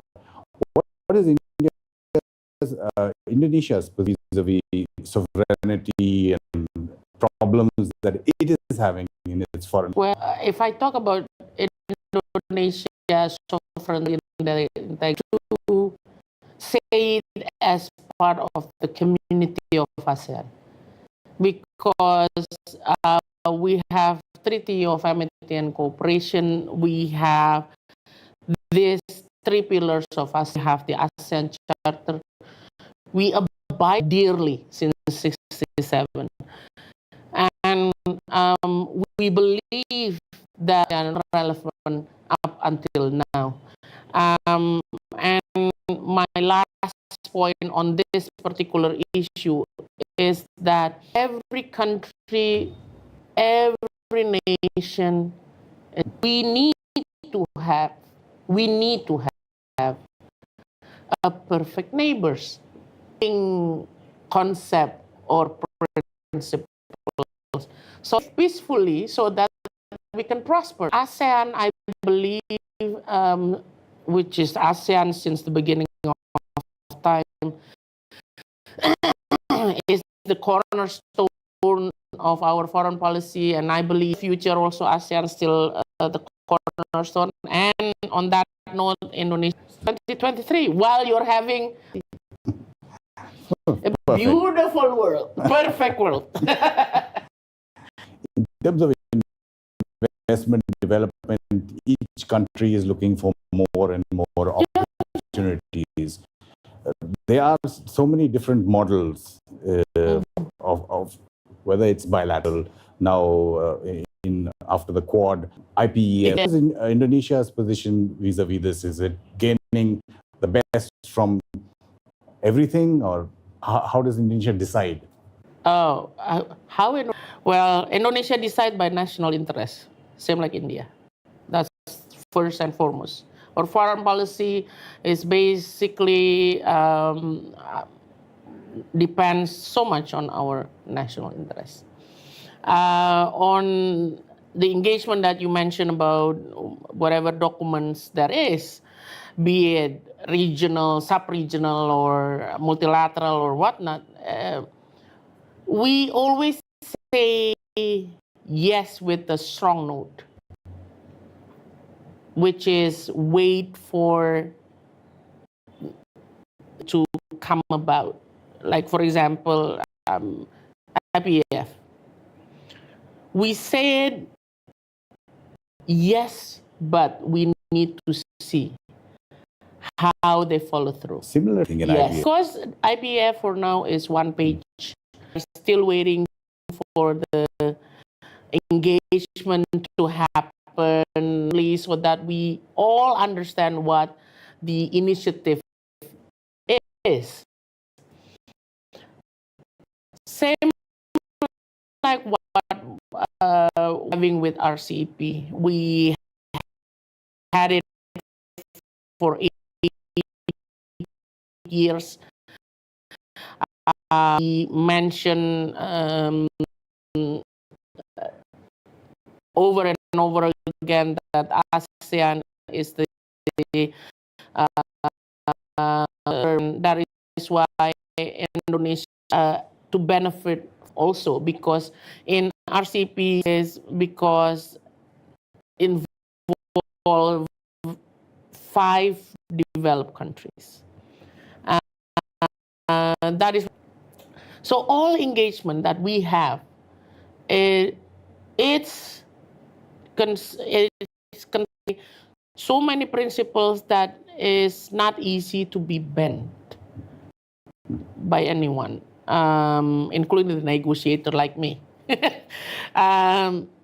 But for India and Indonesia in our bilateral engagement or regional engagement, ASEAN-India, we have it. Now we are revitalizing the AI, the ASEAN-India FTA.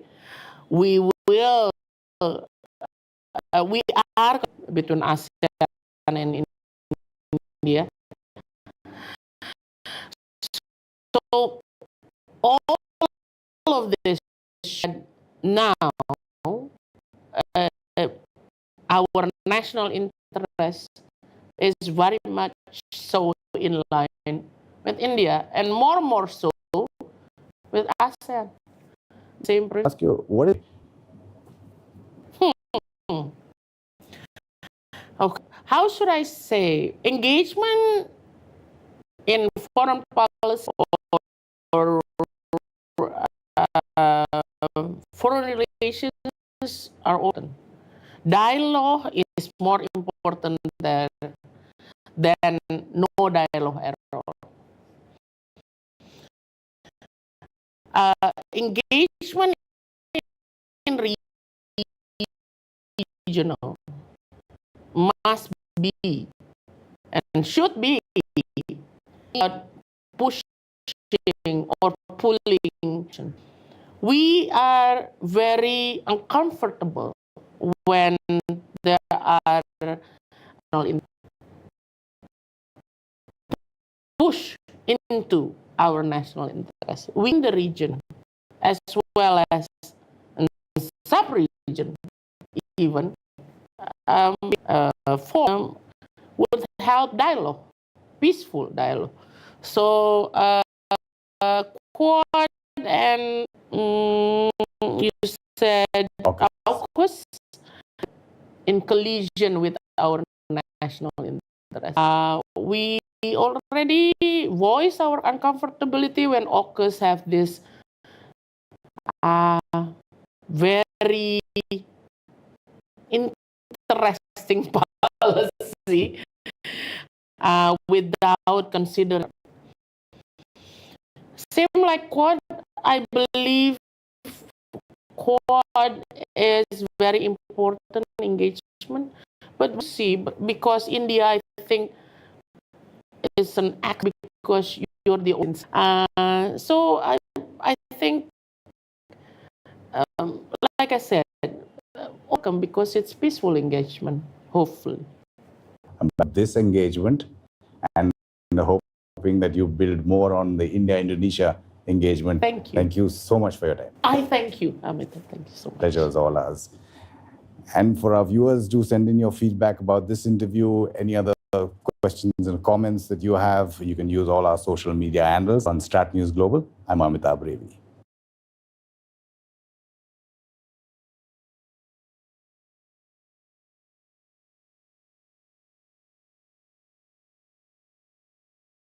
They meet the geopolitical situation is discussed, and that's how it should be. And it's a candid discussion.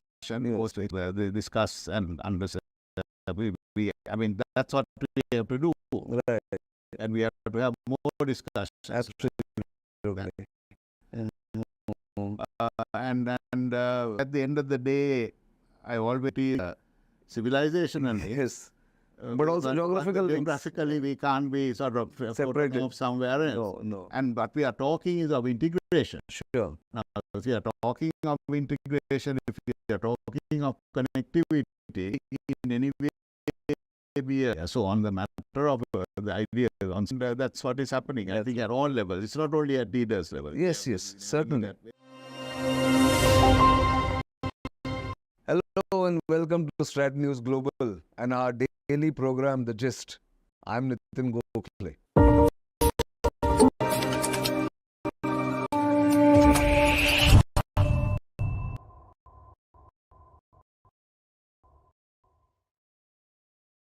Joined by Lanka to India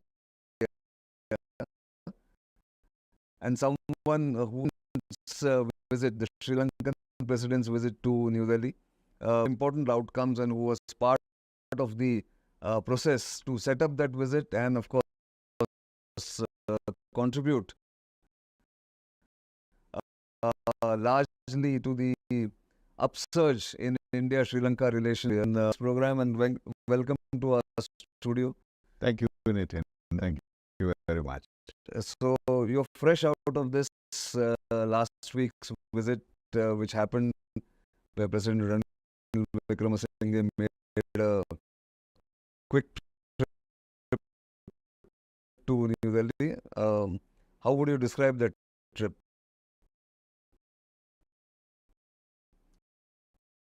Of a process where, I mean, Mr. Wickremesinghe largely, this was his first visit, of course, since he assumed duties as president. And India played for India merely key piece, I think, in the stabilization. The support, without this, he would not have been able to stabilize. Sure. And then for the next economic recovery. Right. And there, Mr. Wickremesinghe has a very clear vision. He has had it, I think, for the past 25 years, that integration with India economically is the way for Sri Lanka to develop. Sure. So he discussed that in detail with Mr. Modi.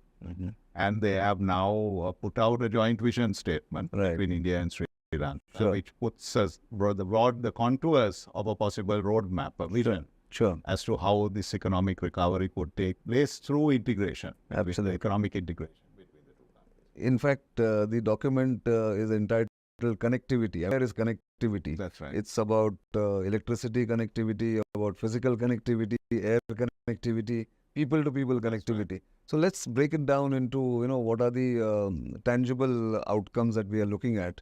And I know you've been one of the strong advocates even before you came here through your think tank, the Pathfinders, about economic integration. So if we look at, let's say, the energy security or energy partnership between India and Sri Lanka, where is that going? What are the aspects that India and Sri Lanka are going to focus on? I think there are two areas. One is electricity, the other is petroleum. Right. To start with electricity, the area of electricity, renewable energy. We have signed a MOU between India and Sri Lanka where we will cooperate on renewable energy. And also we will now have a cable link between India and Sri Lanka for electricity, like what you similarly have with Nepal. That's right. Yeah. And now, in the Sri Lanka's case, obviously it will be under cable, or maybe on top there is a discussion on that with the technical people. But it's a short distance. Sure. There we have off the northwestern coast of Sri Lanka. It is believed that we have around 30,000 megawatt capacity for wind energy. Oh, wow. So both this is Manar, off Manar, Punari. Yeah. So we both onshore and offshore. And even on the other side, on the Indian side, there's supposed to be another 30,000. Right. So India is very much aware of it. India has also, I think, done the necessary surveys. Right. So our whole electricity grid at the moment capacity not need this 30,000 in short time.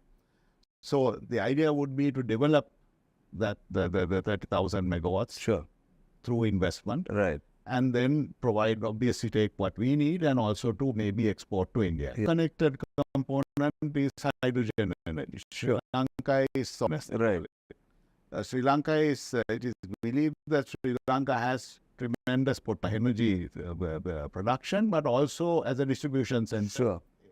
Storage and distribution. Distribution center. So that would be one area on electricity. And if that, so that's part of the integration. That's right. Petroleum, what we are envisaging is Trincomalee to be an energy hub. Right. So we already have Indian oil and Sri Lanka energy. Sure. If you look at India's needs, I think by the year 2030, you will need something like petroleum that you need now. Yeah. And I'm told you need a mining capacity that you have now. Right. Now, if and where Trincomalee becomes part of your structure, it's become part of it because that's an energy security issue for you. But if you feel comfortable, we become an energy hub. It can become a strategic reserve. Very clear. So for refining capacity. So the first step was the tank farm. Right. Now the idea would be develop the tank farm at the multi-product pipeline between India and Sri Lanka, which Prime Minister himself also spoke about, yes, in his own statement. Right. So that work will start now. Sure. To see how that can be done, so that it helps our energy security, and also it helps you also. Exactly. So these are the two pieces of the energy side. Right. I mean, then we can go through the others if you wish. Sure.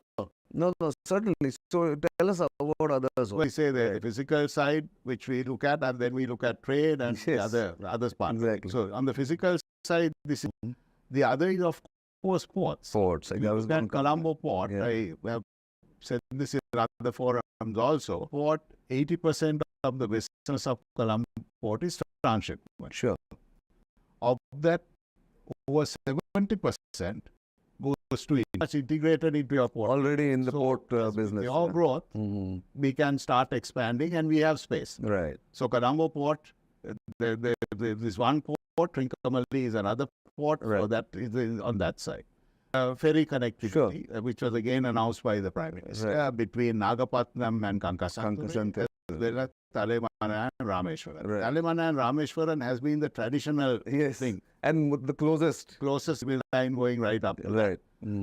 So therefore, but it's going to take longer because both sides have to be developed. Right. Since the pier on is old, it goes back to the British period, because that was the place where even during British time connection took place. Right. And it is, I'm told, may have to be rebuilt. Right. Then on the Rameshwaram side also, infrastructure has to be set up.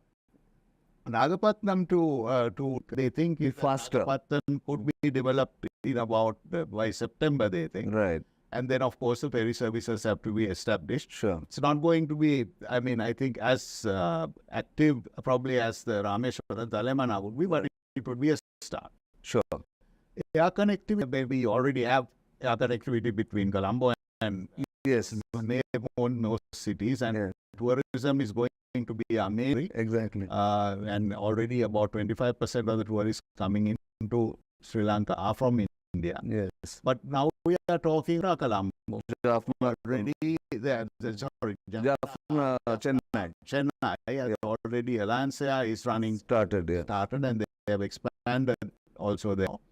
Now they are looking at east, maybe Vatican possibly, and even Trincomalee at some stage. Yes. So that is the air aspect of exactly. Then we come to the versions, of course, where we have already a free trade agreement between India and Sri Lanka. Right. And now we are discussing the possibility of taking it to the next level. Sure. Once his willingness to take it forward, then the negotiation should start. So there comes the integration on the trade side. Then, of course, using of rupee. Yes.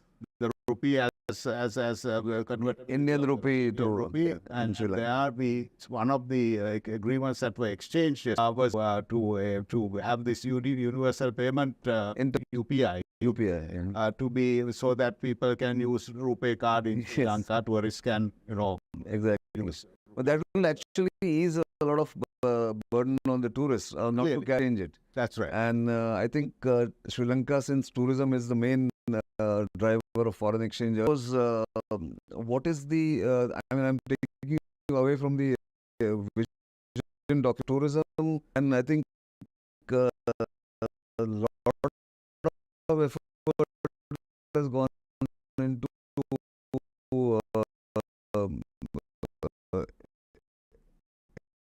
encouraging Indian tourists to start revisiting Sri Lanka or visit for the first time.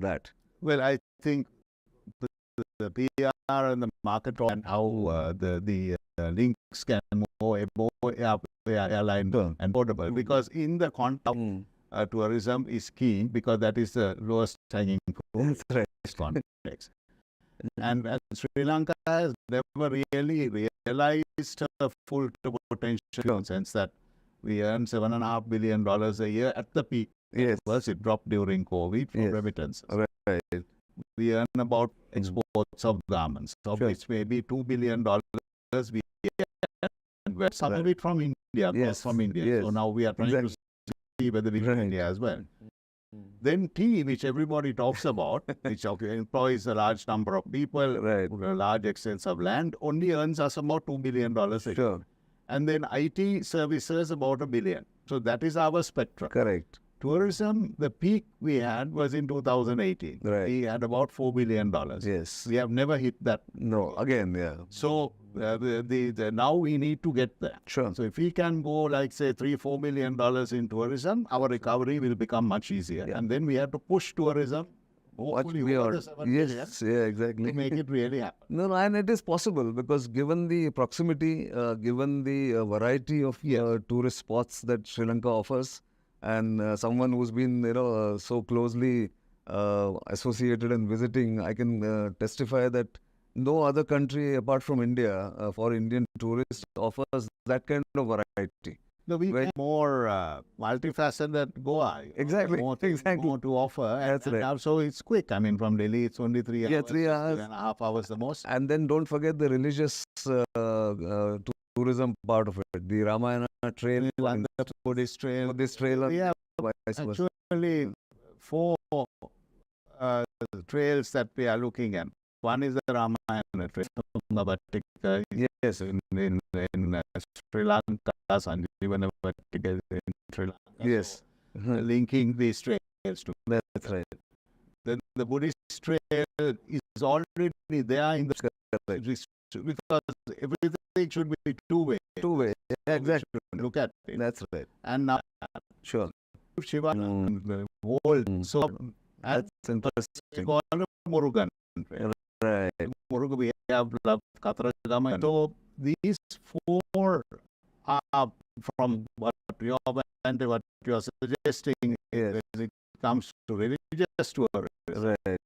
For us, I think key market. Our key marketing. Oh, that's going you back to the outcome document, or there's also the people to people connectivity you've already spoken about, but IT sector and also Indian investments into Sri Lanka. So what are the sectors that India or when they want to invest in Sri Lanka? On the IT side, what is important also to mention is we are now going to use the Aadhaar card model for system in Sri Lanka, and maybe there could be an ecosystem around it also providing support for that. Correct. And the digital transformation, the Prime Minister personally said he would like to support that. Right. And along with it, the President is very keen on education, especially technology for education, and he's looking at President. Discussed also at the Prime Minister's. He said that Sri Lanka would be part of. Why don't you join? There was in the bilateral discussions. Actually, there was a lot to do with technology and education because both leaders are very interested in that and how that integration could take place. So that is another dimension. Right. But when it comes to the broader relationship on investments, there was discussion on we are going through a privatization. Just participate in the privatization of the enterprises. Right. So we are basically and all these for public-private partnerships. Sure. Indian companies already Adani Group is already there. Adani Group is very impressive. They are now building that. Right. Adani Group has also expressed interest in renewably looking at this the Manar part. area where they are looking at starting with a 500 megawatt investment. True. In wind, and they want to step forward further. Yeah. Then when it comes to sectors that you refer to, insurance is going to come up. Our state insurance corporate. Then there are hotels that are coming up for sale. Okay. Right. possibly. Yeah. I mean, Private sector, there is the potential, because the government is also looking at we are or even ways of looking at it. Sure. Because we don't have the capital to invest. Right. So it's an airports will have to happen through foreign investment. Sure. So then mining fields, because we have, for example, phosphate potential, we have graphite potential, we have mineral sands potential. So Indian investors, both some greenfield areas can be. Excellent. No, I think India must start Indian business nation, and I think this is a start. I mean, the government's agreeing to it on both sides. I think the vision documents out the direction. That's right. The fact that then that was also discussed between the two leaders, that the drive. Right. Absolutely. That's the future. That both leaders firmly believe in that. Right. Minister, as you know, does, and our president too. That's true. So I that it must make it easy for people to do. True. Inevitably, discussion on India-Sri Lanka is never complete. I know it has not been put out in the joint statement, but I'm sure it has been discussed, and you've been following this issue. If you can tell us what is can be the step forward? I think what both sides have agreed is we need to work towards finding a solution. Right. I mean, this is and we have a certain problem. Yes. And as we search to this, I mean, the first one is legally, of course, it's very clear. We know where the boundaries are. Right. So there is no dispute there. Yeah. Where politically people may debate that. But legally is known. Yeah. It's demarcated very well. Very clearly. Yeah. Then comes the ecological issue. Sure. Because this using of bottom trawling methods have basically destroyed the fish beds on many. The Indian side too have been destroyed quite a lot. Sri Lankan side now, not much fishing going on. So therefore, there was the fish beds were there, but now there is more disruption. That's right. And we are very worried about it. So there again, we have to jointly try to control. Sure. Then comes the livelihoods issue. Exactly. Do we find a compromise? So what was worked on is agreed on is to ensure that the two sides work closely together to find a solution that is win-win. Not easy to find. Yeah. That was the answer. No, but I'm sure the work is in progress, and I think there are. I mean, there are. So at the practical level, it is happening. Sure. At the middle level, at the bureaucracy level, it is happening. And political level, discussions have taken. Right. Our Indian Prime Minister also spoke about the Tamil issue to the President. What was the President's response to it? The President has, I mean, since he took office, he has been trying to find an approach as to how he can build consensus. Right. I mean, ours is a polarized society. Exactly. And, I mean, if whoever is there, that's right. It's a challenge for the leader. He has been talking to the different Tamil parties. In fact, a few days before coming to India, he made certain proposals. There have been the reactions to that, positive and negative, depending on the President briefed the Prime Minister on that. The Prime Minister basically said that he is looking forward to some kind of a solution there. So it is a process. Right. It is a process. It is complex. Very complex. Especially when you have such a multi-ethnic, multi-religious democracy. And in a so close, I mean, at least they live close to each other. Exactly. Even if there is distance in the thought process. No, actually, I mean, basically, when you look at the city of Colombo, which I, as a politician, I represented Colombo, is roughly equal community. Exactly. Sinhala Muslims and Tamils are roughly the same. Absolutely. People don't realize. Yes. I mean, that people often the East, exactly. And then when it comes to the connection with India, I find sometimes, especially Indians don't understand one aspect. Now, if you look at the Tamil community, has very close cultural link. Sinhalese connection to the north. Our language, which we speak, is Sinhala, is Pali Sanskrit. Right, absolutely. And then, of course, majority of Sinhalese are Buddhists. Yes. And Buddhism came from here. Correct. And Tamils are Hindus. Hindus came historically had relations. Some have been incursions more friendlier. Right. From Kalinga to the Pandyans to the Cholas. Absolutely. So the Pallavas, we have had these. So what are connections? I always say, going back to Ramayana, we have it one way or the other. On Buddhism, of course, is considered. I mean, we consider it the greatest gift that it gave us. Yes. So therefore, I think we can work on these problems together. Right. And I think this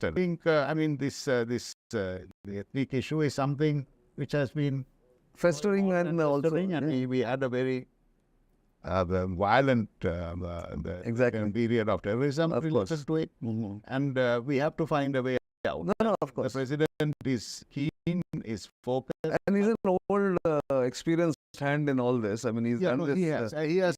As you have. I think the challenge is in democracy, especially getting everybody around the table and getting them to some kind of a minimum program. Some has made certain proposals, which I think is a good starting. Right. Then others may not. Exactly. So, I mean, that's I think let's look at one final thought from you. Overall, I think the visit is a phase in India-Sri Lanka relationship. Definitely. I think it is, the visions talks of, you said connectivity, integration. Yes. Economic recovery. Right. And that is on one side. On the other side, any other concerns India may have, even in the geopolitical context. Right. I think integration is the way. I think so. This is the first step. I think the vision statement puts out basic contours. Correct. Of course, we have to walk the talk now. The agreements or the MOUs that were signed put the frameworks, because for the renewable energy, the MOU puts a framework for that. Absolutely. And then on the Trincomalee cooperation puts a framework for that relationship, so that things can start to happen around that. Then the UPI agreement, hopefully we have signed. Another MOU, it was more a document of intent really signed, which was because interested in dairy and interested. I visited Amul also to look at Amul. Yes, absolutely. Cooperative, and it's really, I think, true. One of the pioneers in the industry. Yes, and I think internationally, true. It's something people should look at. So the president is very keen to get Amul, your dairy expertise, because you drink a lot of buffalo milk. Oh yes. Now Sri Lanka has a lot of buffalo, but we don't drink buffalo milk. Yeah, you're more.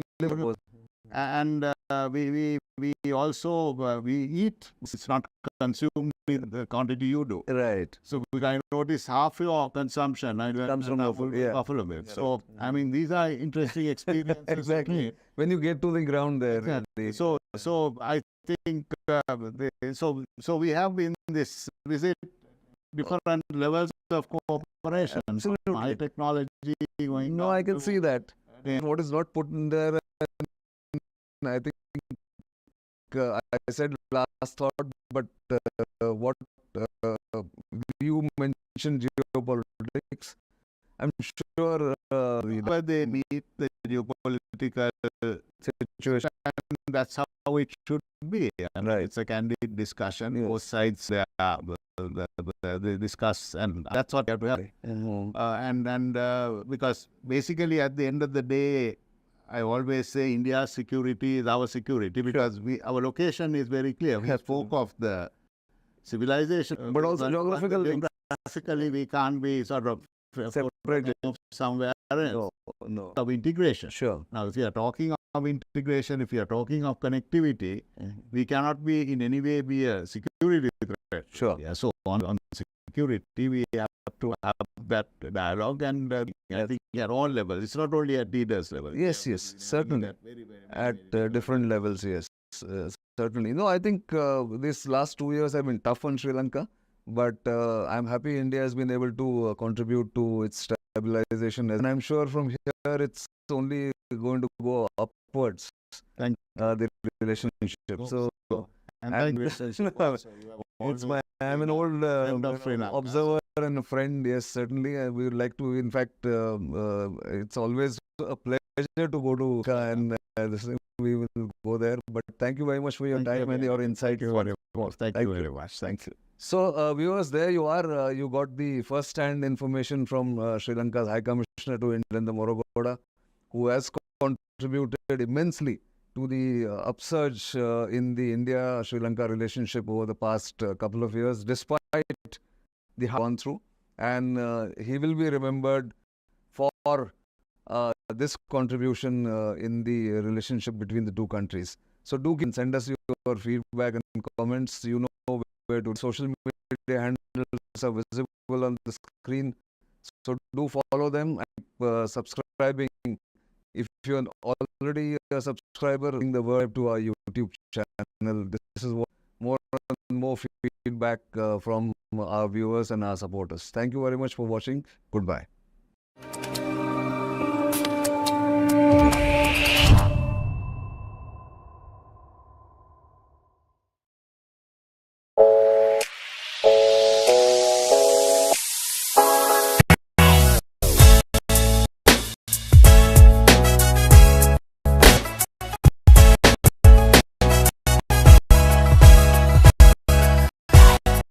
Hello and welcome to the Gist on StratNewsGlobal. And with me today is German Ambassador to India, Philip Ackerman, who was to German relations and the state of the world in general. Thanks for your time and program. Thank you very much for having me. It's a great honor. Thank you.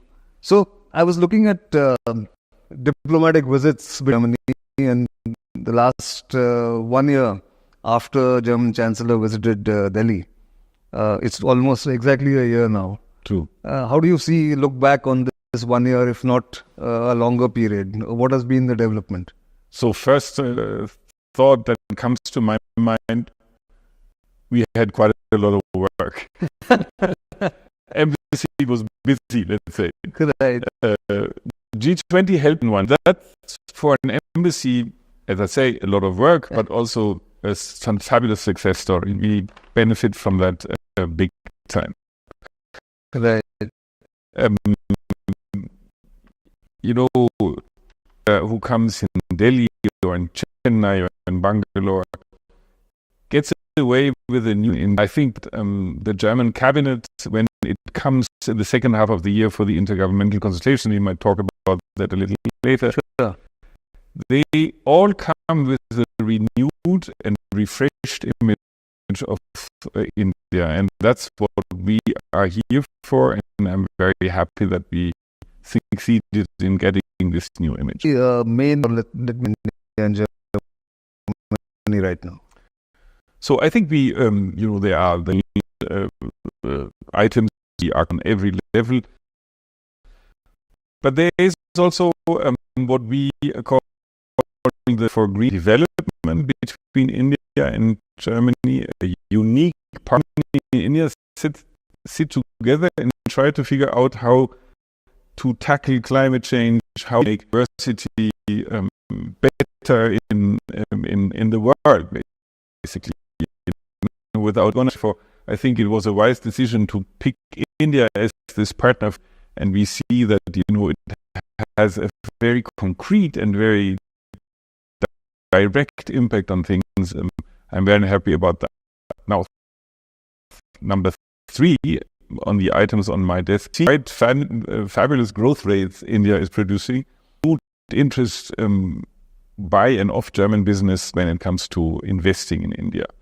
And in addition to that, we all see with a certain concern the development in China over the last couple of years. And although German business is very invested in China and will remain invested, but more and more sort of an awareness raising that you should not put all your eggs in one basket. Risking strategy, India does play a role also.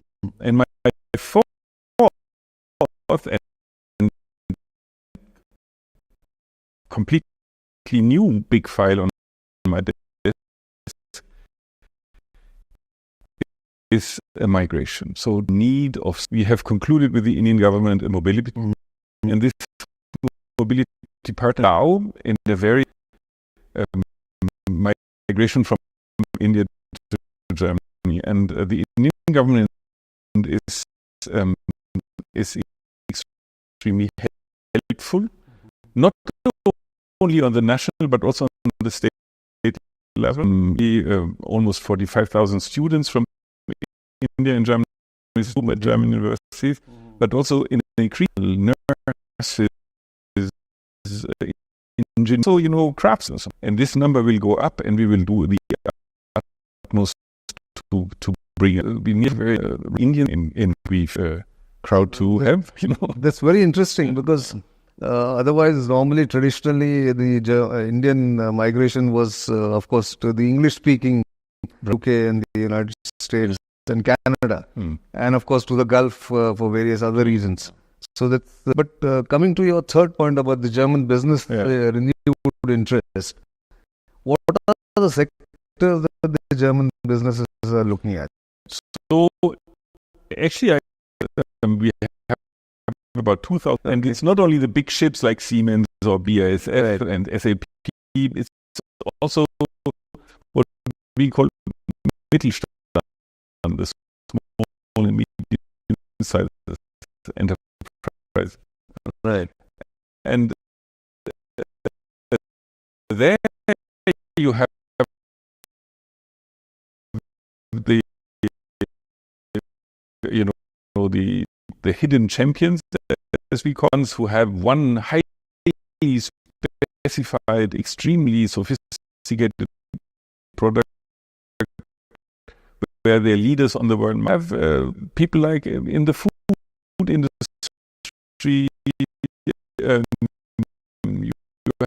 have startups coming here. So but I think one could, all that has to do with renewable energy, all that has to do with sustainability, a very interesting partner right now. And that is the smallest enterprise can set up shop here.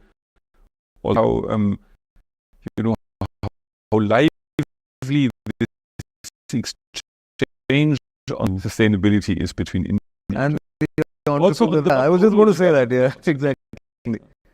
So on the private sector, entrepreneurial exchanges, both sides.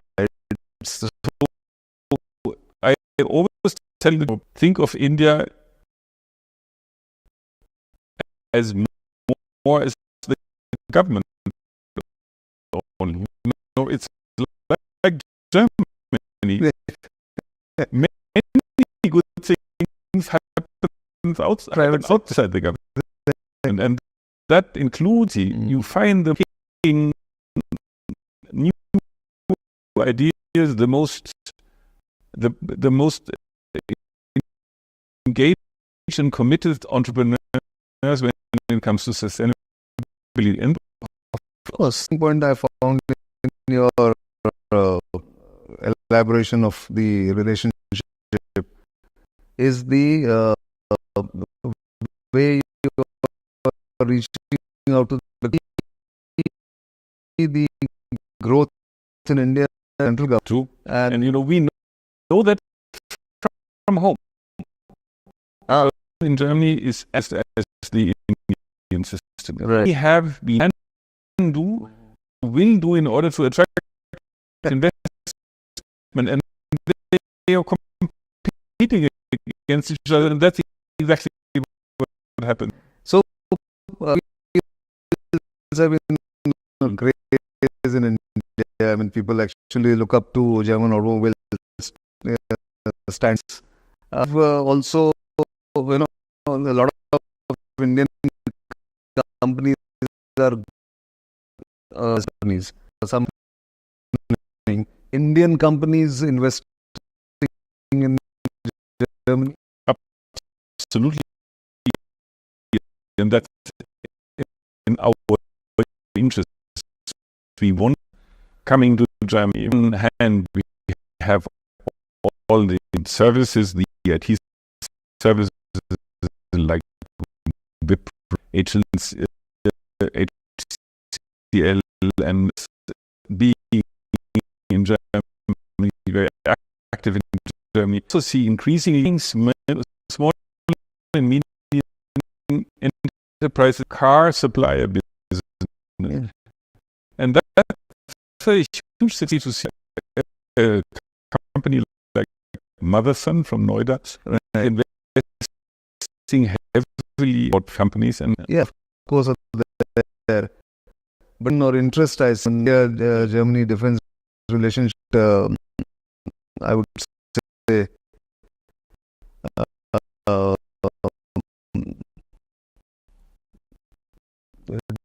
deep in many ways because Marines have been part of India's relationship or Indo-Pacific strategy playing into broad. No, I fully see, we see commitment or the desire, let's say, by the Indian armed forces to sources of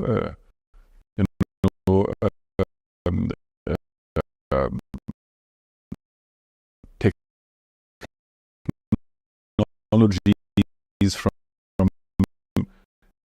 and Germany is high on. They'll also see a need in your embrace of arms delivery. You have, what is the alternative? Right. Business is very, very interested in getting, when defense is a bit of a sensitive issue that I think our best friends to the West, the French have an easy way to deal with defense industry. But what I basically, when the Ukraine war started,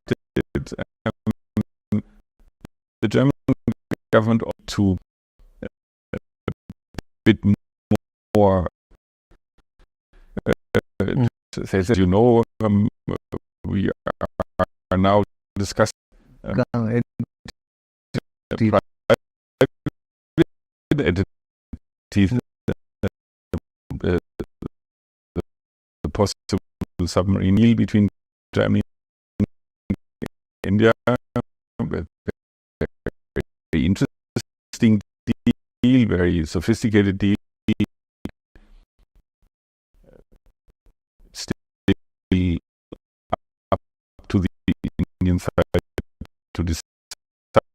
I think we have not seen the final in that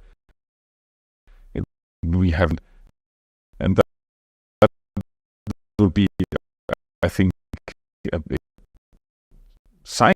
Not only the submarines would be great for the Indian Navy, but it's also a sign of commitment from the Germans. True. In fact, your defense minister's visit to create proxy to Western naval.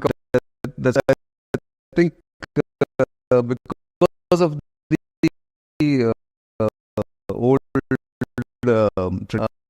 that is a great part. But do you see the then making you more interested in this region and beyond?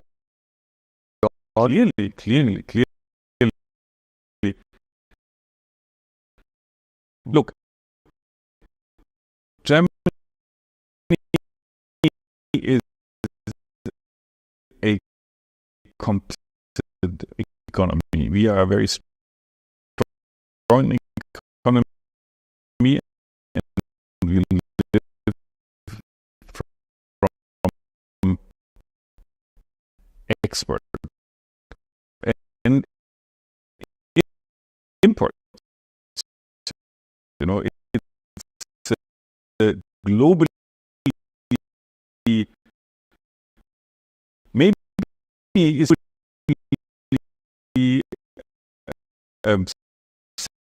set up economy in the world. Navigating is essential. And what we see in the region is that, you know, there are certain threats that one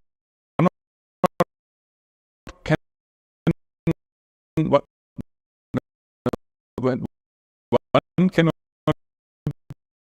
deny. And therefore, I think together with India, together with our partners, we should really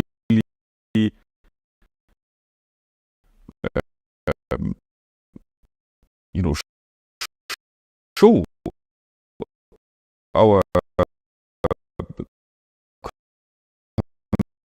concern and show our dedication to keep these ship routings open. And this is for me I'm very happy about that. In August this year, we have the Air Force exercise together with the Indian Air Force.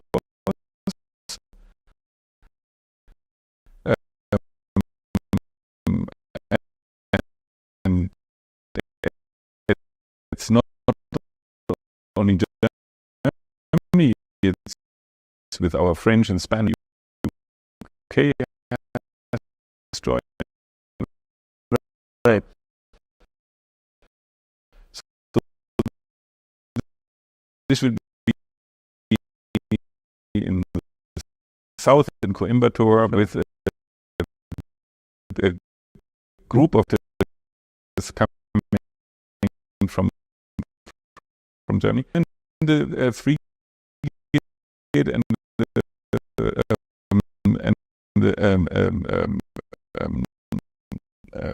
another ship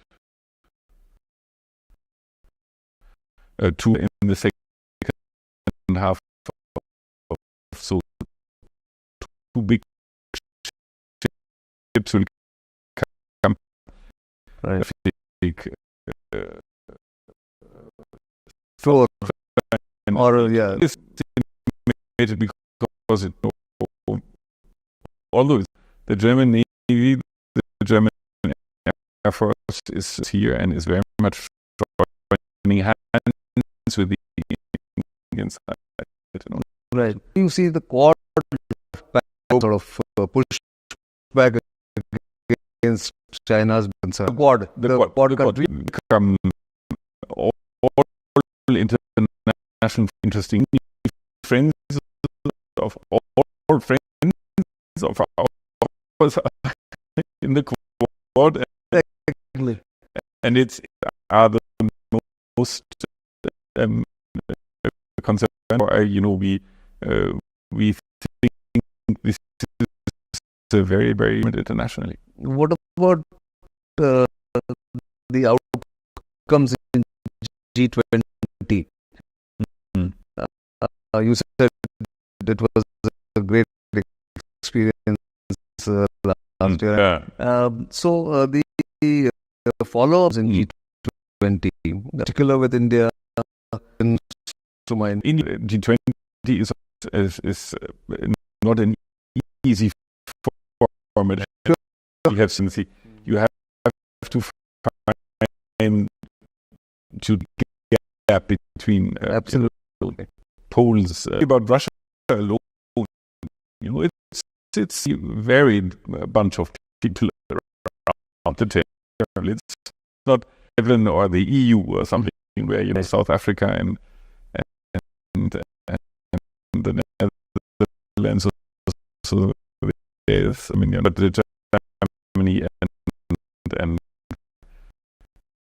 China, the dimples in a way. No? But I think the Indian side with a remarkable result, and I think it's not with I think the G20 survived.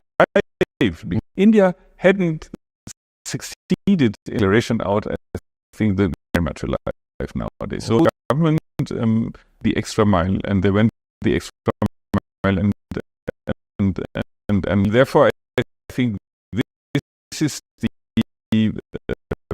will keep the G20 alive. Good to know. But there are Russia and what India is doing with Russia or Russia bilateral relations. India are strategic partners,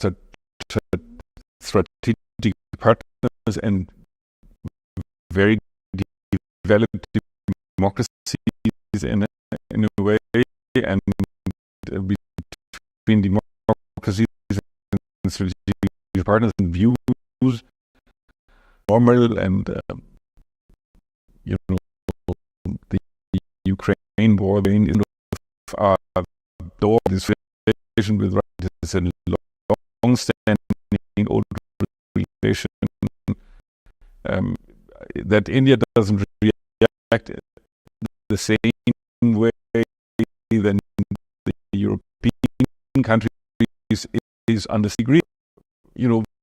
About this, I'm aware, and I'm very sure that India is also concerned about the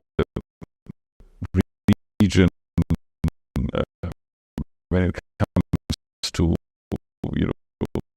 the Ukrainian themselves. Made it very clear that he is an era of war. So we on many fact that this war is very unfortunate, and the way how to get there is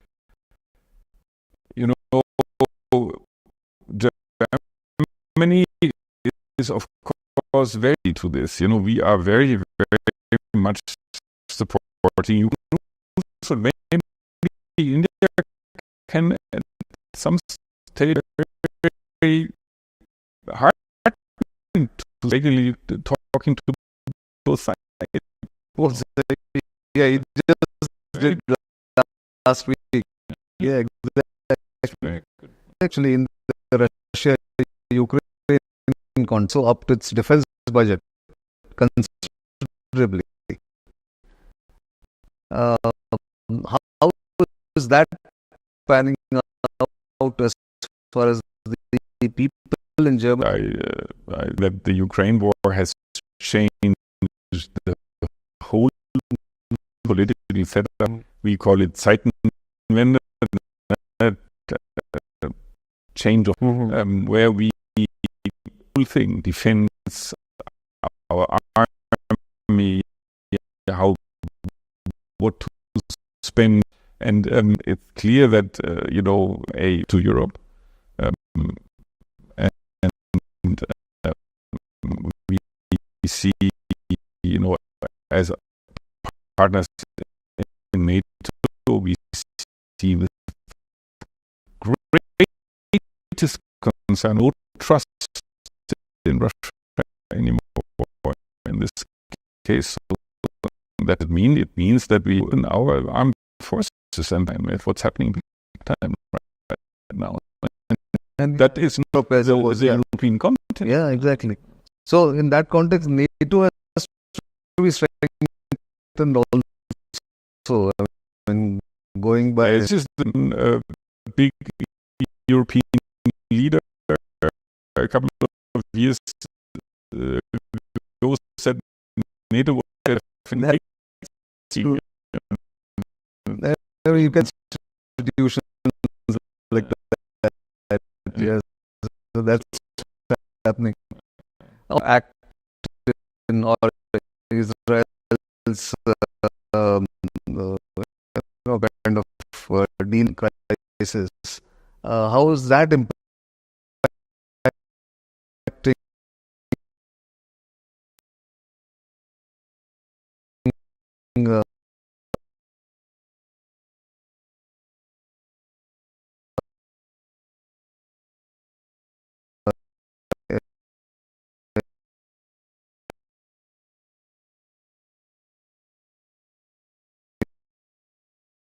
European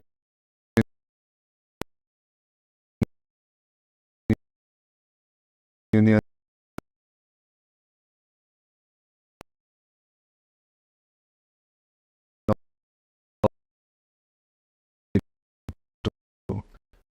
So I think it's a big issue in Europe and in Germany in particular. You know about historical responsibility when it comes to Israel. Our with the right to exist, so to speak, is very, very important to us. Still, now makes us very uncomfortable. I think we can say to Israel and also in the, how to get out of this terrible war in Gaza and the ceasefire you have seen the United Nations Security Council just adopted is an urgent matter that has, and we have to do every offensive in towards the border. So my government is situation in Gaza on the ground, and that our simp happened on 7th of October is a disaster, and now the world joining hands, basically, even the Americans are very for ceasefire, and I hope the Israeli government will reconsider its decisiveness. A couple of questions. You've been deputy region, so how do you see that region right now? Because it impacts India, and that's why I'm asking. Yeah, it has a big impact in India, of course. Now let me say that there is a generation of German diplomats who have been somehow involved in the Afghanistan. We are many of us, and I basically 10 years of my career to this Afghanistan mission. So I heard that, obviously, and the mission was not successful, and many and I it's not I have the greatest memories of this wonderful part of Afghanistan, and also very what to say. If you fail, you should have failing. Don't fail better. But it's very important to keep in the loop and talk to the Taliban, although we really disagree on almost every. And was it only because of the terrible situation of will only improve their destiny? So I will maybe not in my career. I will not see a renewed Afghanistan, but I refuse to give up hope when it comes. View to take, because India is also trying to remain engaged. Nothing else. And that makes complete sense to me. I mean, basically in ways. Yeah. So I remember when I bought mango of Kunduz, because they are basically no mangoes in Afghanistan. They all came from Pakistan. But they they're Hindustan. Yeah. They have a lot of affinity to because they watch Bollywood movies from. Oh yes, of course. So you in the earlier years, in I think about 12, 13 years ago, 15 years ago. 15 years ago. What's the change that you see? It's in our country only. There is a huge push when it comes to infrastructure, digitization, unbelievable. The progress there is of things that I'm full of admiration. All this economic buzz and booster. It's also sometimes there is also sometimes antagonism. Generally speaking, what a journey. I mean, what India has. We are a large and a young country. It's not that it's old in terms of demography. The rate of India, it's very good right now. It is below 2.1. We talked about migration and points, but these should be here and not go away. Yeah, this is like Germany. It's the charm of this country. So thank you for this wonderful conversation. Thank you for your time. Thanks for having me in your program. It was a pleasure.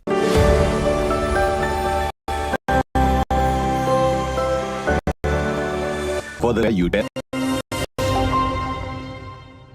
In this special broadcast by Israel's ambassador to India, Noor Gilon, who's been ambassador here in Delhi since '1, but has covered considerable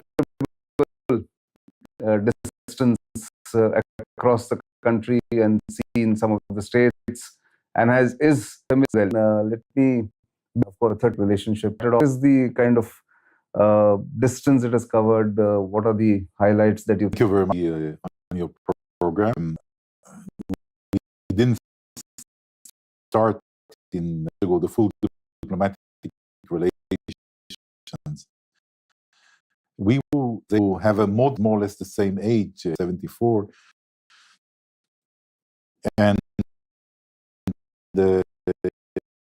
in the beginning it was a little bit more. We didn't have a full diplomatic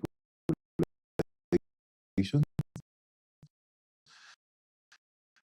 but very happily, 30 years ago, diplomatic relations in 92,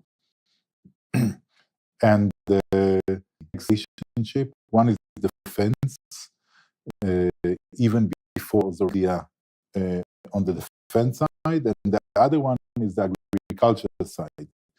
We have around India excellent Indian, and they are helping farmers. Millions of farmers already went through these farms, and some of them adopted new methods and technologies. But in the last few years, we really, with the Minister Modi, 17 and a year now, visiting relations, the form deployed to country. There is a people to. This is the basis to country. That's been a very, like you mentioned, there's a lot of history and been here for. The challenge is that I'm reaching the very high point. I don't know if the challenge continue to take it. Look, it's a nation vehicles in development, very important resource. Guys, citizens looked to India, in Baghdad. Not many people found that library docs by. It's another one that we inaugurated Mural to 3 in to India, underprivileged and a lot of fear. A few months ago, 4 women doctors from Israel to here. Creation is lacking. perhaps. So we are always working. We are we dip together with and all went training to and now room. HP is providing the hardware. We are around access. We have many. Sure. We are very. Do people know from the first years to soon that's in mind. So that way India, but it is now well known because of. So how do you see the next level of cooperation? Are you looking at younger Indians, younger innovative that are get skills upgraded? Yes. First of all, we are both of our countries are very young, very growing. So I think this is a huge advantage because there is a lot of energy inside the countries, all the countries, and this influence, I think, the character. As we speak, there are about 1,000 Indian students studying in Israel because they offer a lot of bachelor degrees in English is to very good institutions, education institutions in Israel, like the Technion, like the Institute, and I met and we met with these students, and it was really amazing to see, a small group, but Israel is going there. One of the issues is that there is United States, yes, or UK and Australia, for Australia, but in excellence, I think that it's almost 100 years old. It was established before the State of Israel by Albert Einstein. Right. He's one of the people who, and it's a small institution, and they did a very nice exhibition. It was an art exhibition exhibiting their everything. But as we spoke there, they have 3 direct Nobel Prizes. In this one sense, of one of the graduates got it in the US later on. So there is a lot of excellence in Israeli establishment.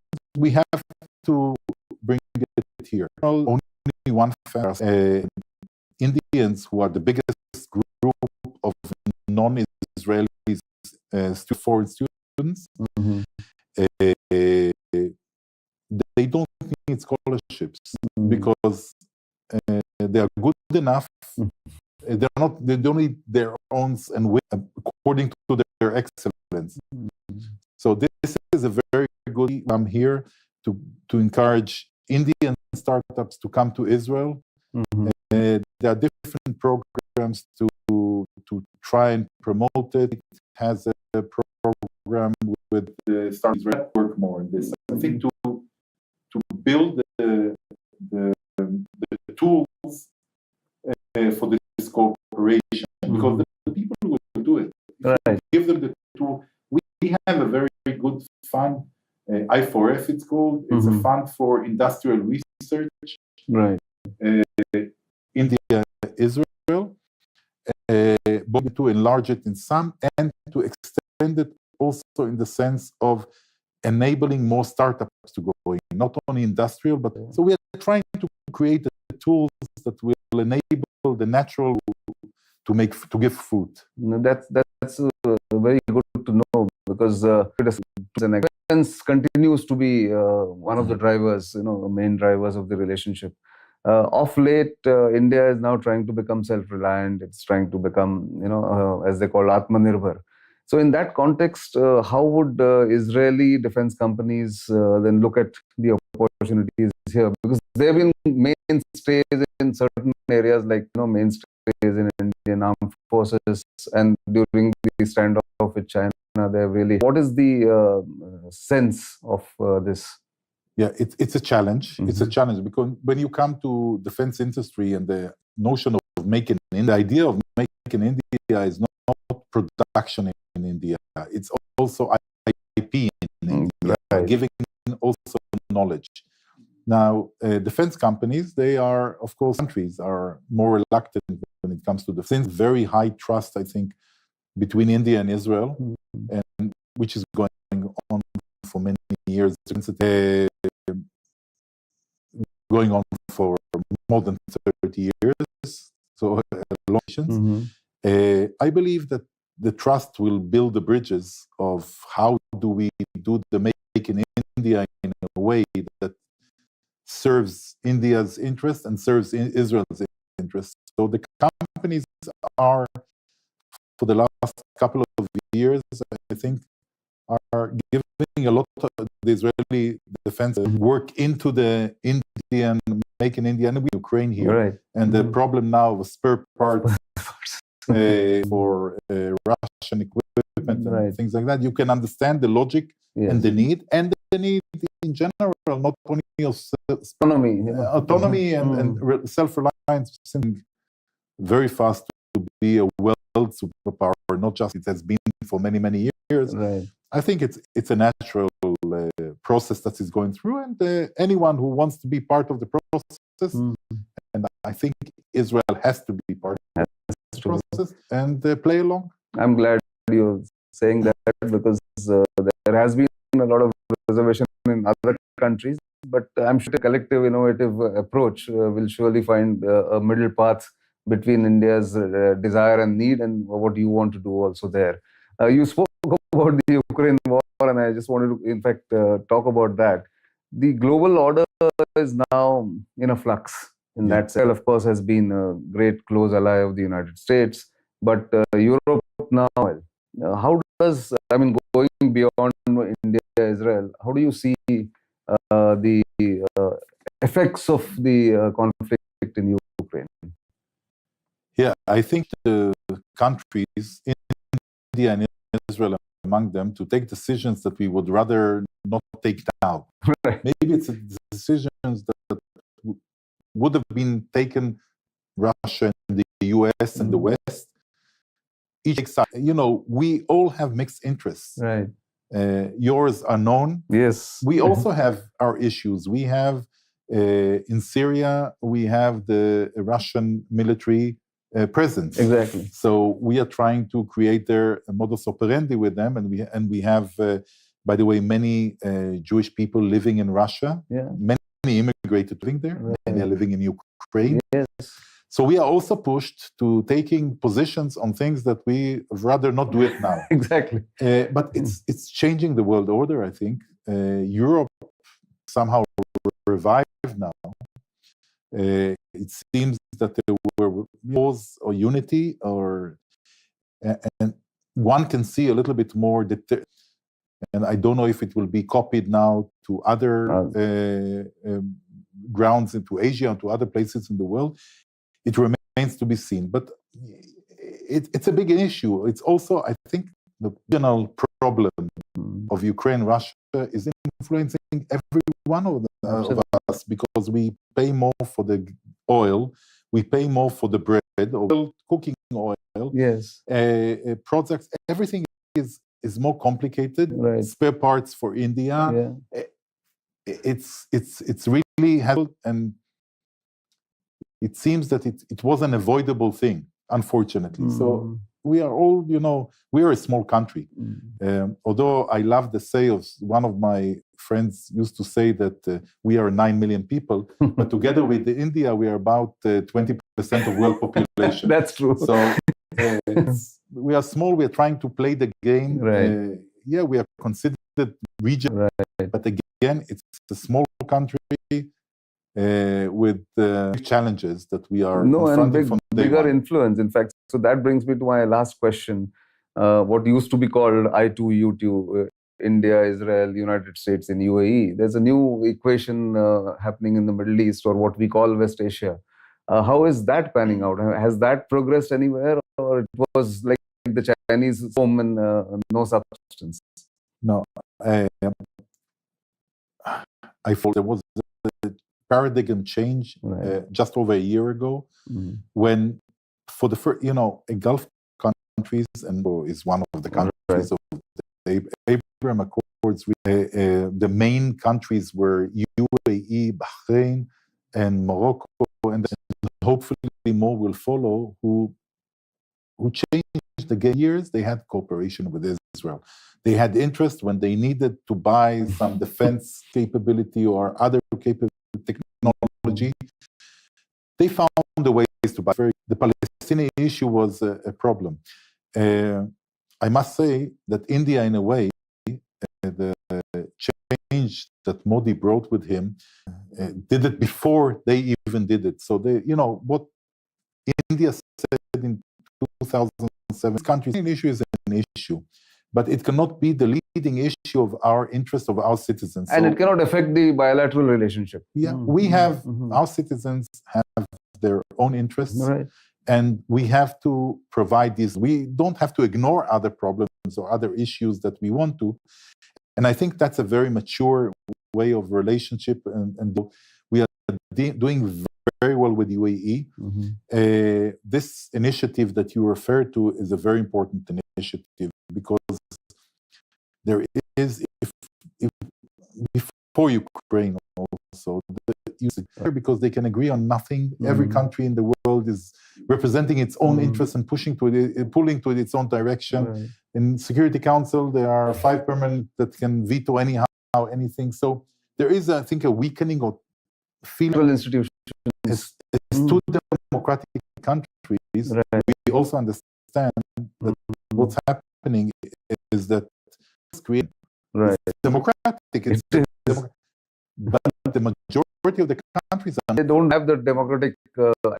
So it's a different. You take non-democratic countries who don't have the value of democracy, and you put them in a democratic system. So it doesn't work that well. Right. So the idea of regions, Europe, the AUKUS. AUKUS. No. AUKUS is, of course, you. Yes. The Quad. Now, the thing that we started with the US, UAE, India, and Israel. I think it's a very economic.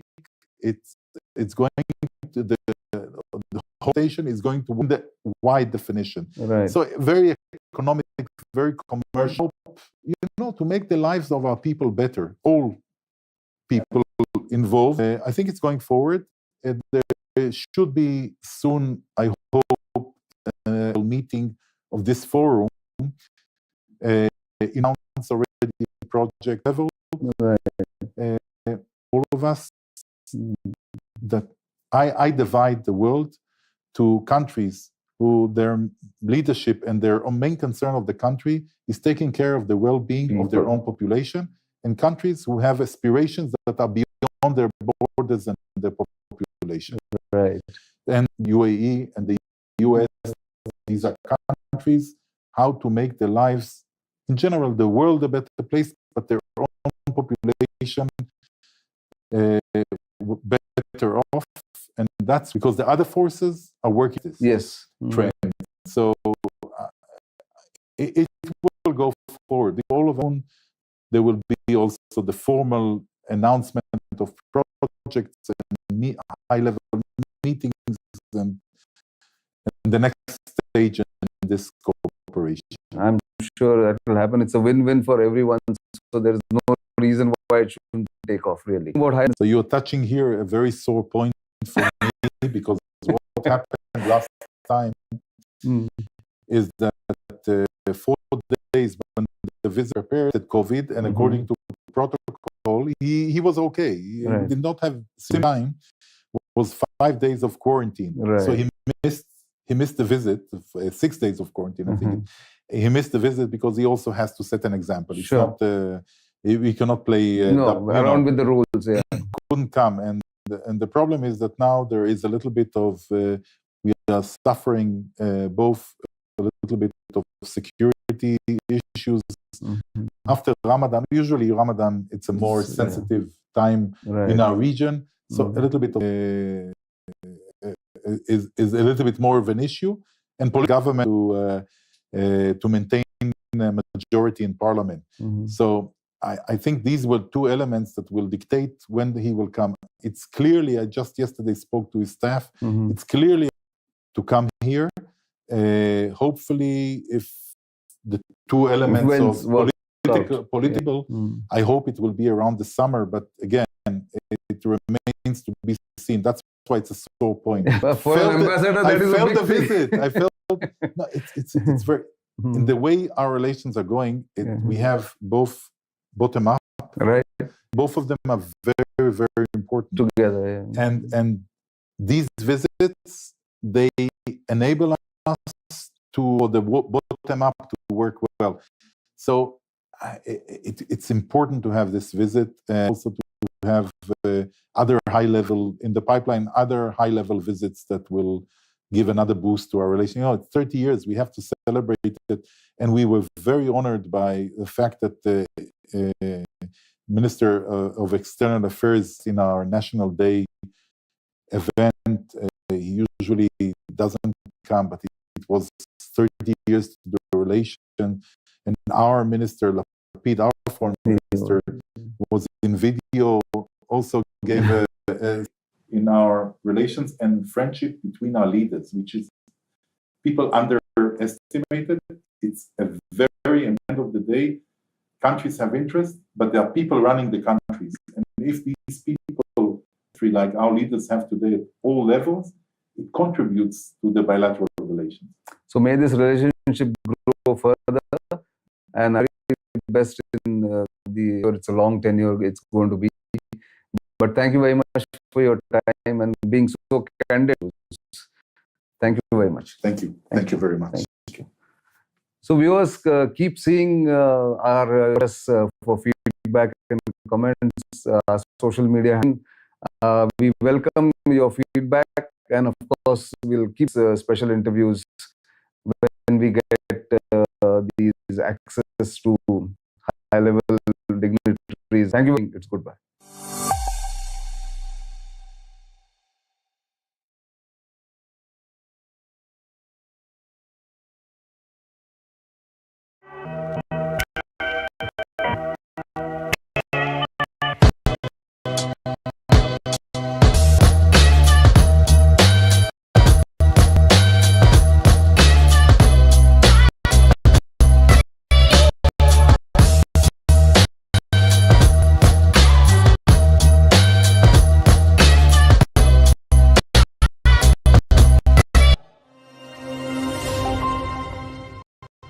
Hello and welcome.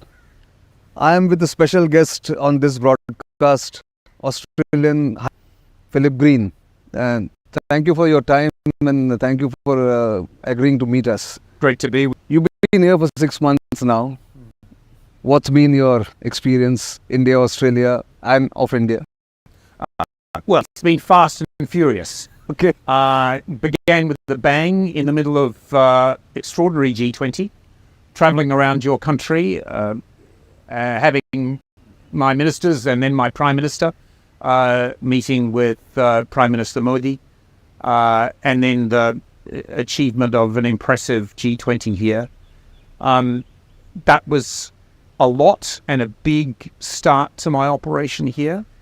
But, you know, we have a very wide-ranging relationship which has strong defense and security elements, big trade and economic elements, and increasingly in developments relating to what we call the human bridge, the large number of people of Indian origin.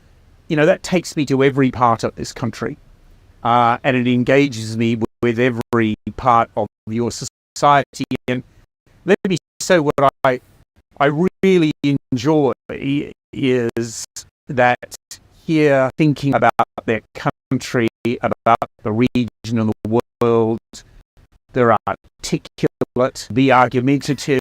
They are. It's a wonderful society in which to test one's own enjoy. That I'm glad about. But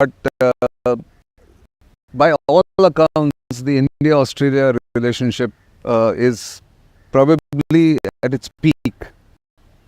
So the question was,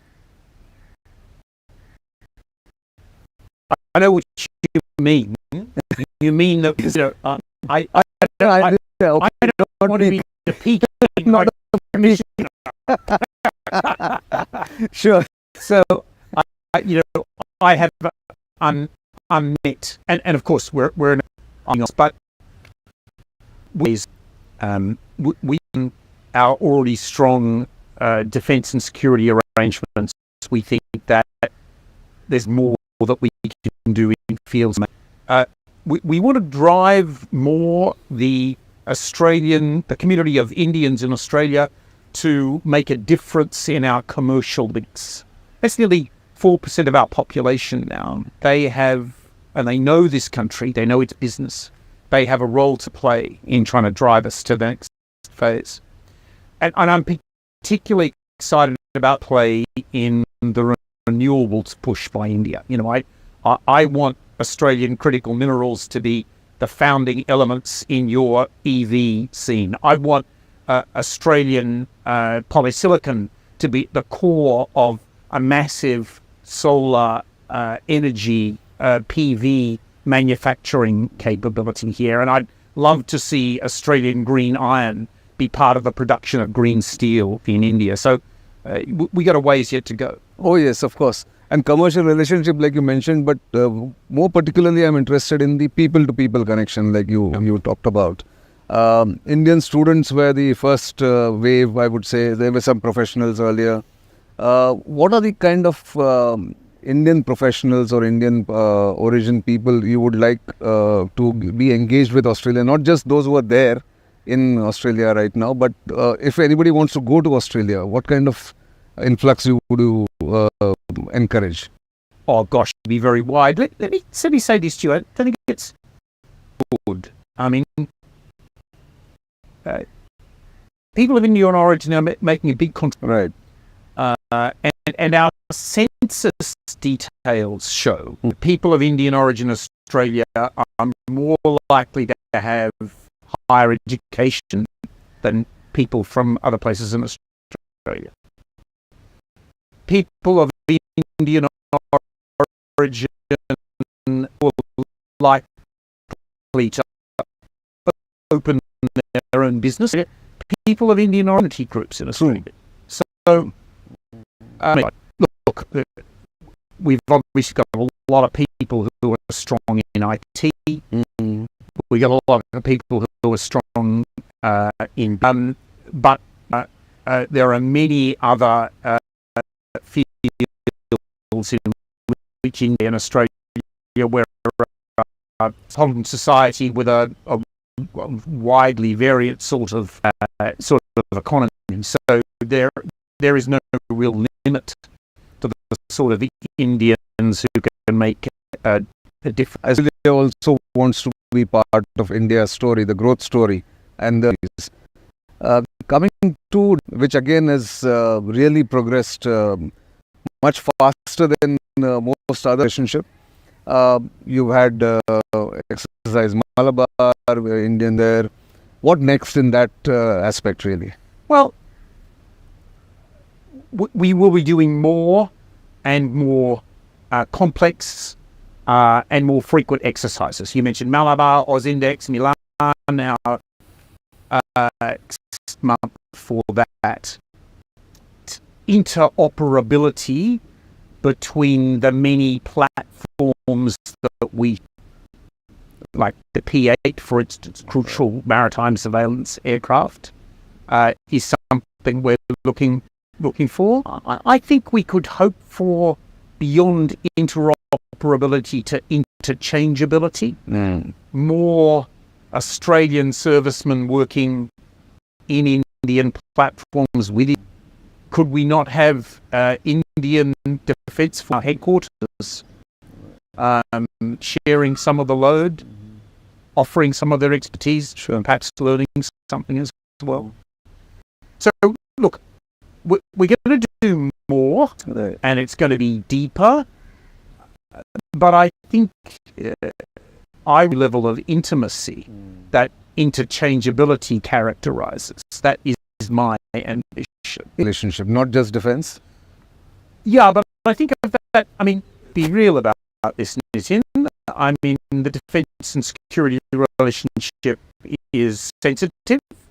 It's at the core of our sort of countries that are engaging at a highly trusted level get into. But I think, you know, do I want more Indian investors to be looking at Australia for their supply chains? Absolutely. Do in the tech sector to find scale and global supply chains via India, whereas they might have found that before. Integration between our economy as well as between our is something that I'm looking for. Passion, you know, one of your universities has now come to open a campus in Gujarat. That also another aspect of the relationship, education exchanges, education facilities for... I think this is one of the real great new horizons. You mentioned large number of Indians here. Shouldn't be a one-way street. Right. And now that your government has foreign universities to open branch campuses here, and let's understand the Gift City has allowed the opportunity for foreign branch campuses to open, but the only two in the world who have chosen to take up that opportunity are Australians. Australians, yes. Deakin, which is now open and inaugurated, and Wollongong, which will follow later this year. Right. So, I like to think of it this way. This business in India will give Indian families the opportunity to get a high-quality Australian degree with an Australian testament and all of the prestige with that at a fraction of the cost. Yes. And without the distance overseas. So many people want to continue to go to Australia. We welcome that. But for Indian families. Yes, talking about going to Australia, I think it's one of the favorite tourism destinations for Indians. Not yet favourite enough. Well, one of your airline executives said to me the other day, he said, every Indian objective is to go to Australia one day. Your objective is to make sure that one day is this year. And so that's what I invite Indians to do. That's true.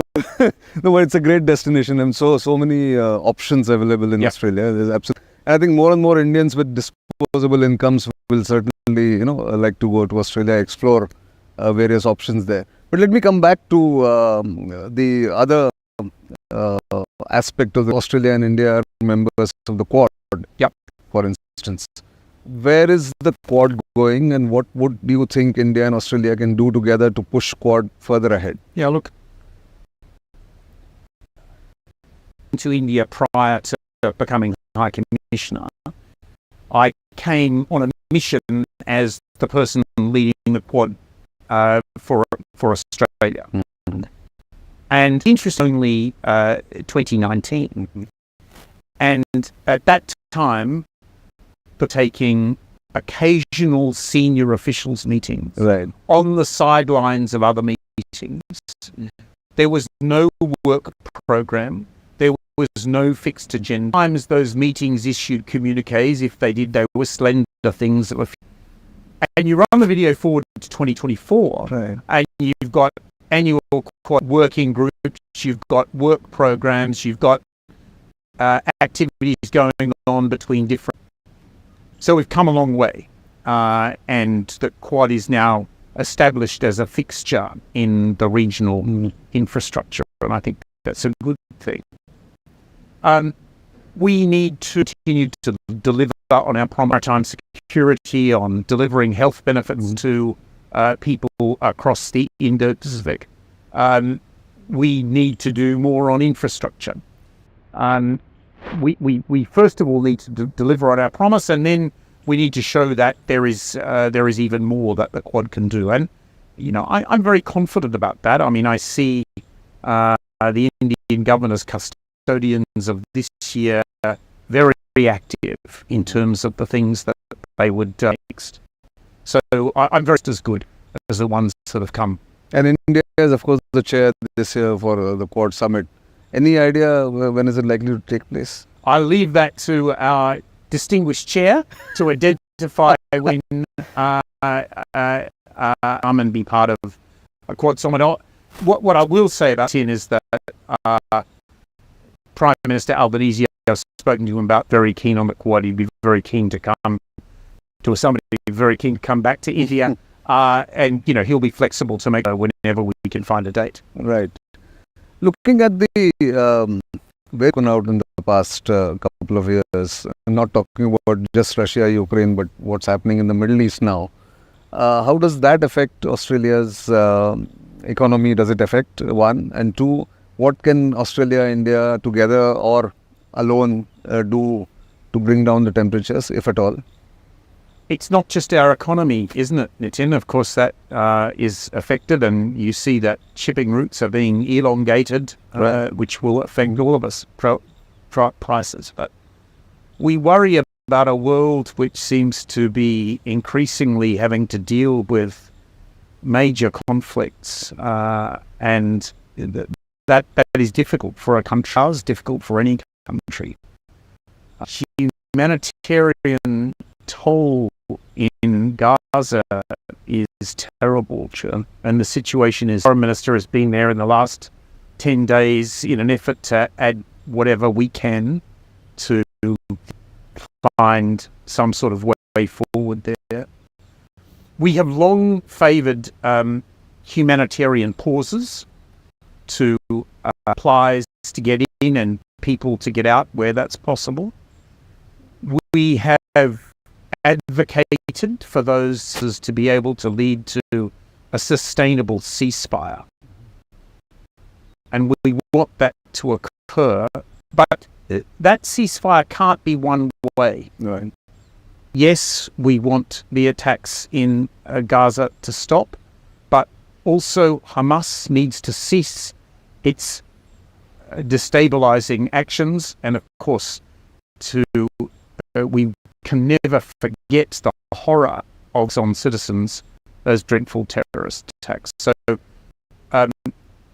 this situation, and we're concerned about a world in which there seems to be, well, there is a proliferation of military expenditure without a balancing capability to manage conflict. Right.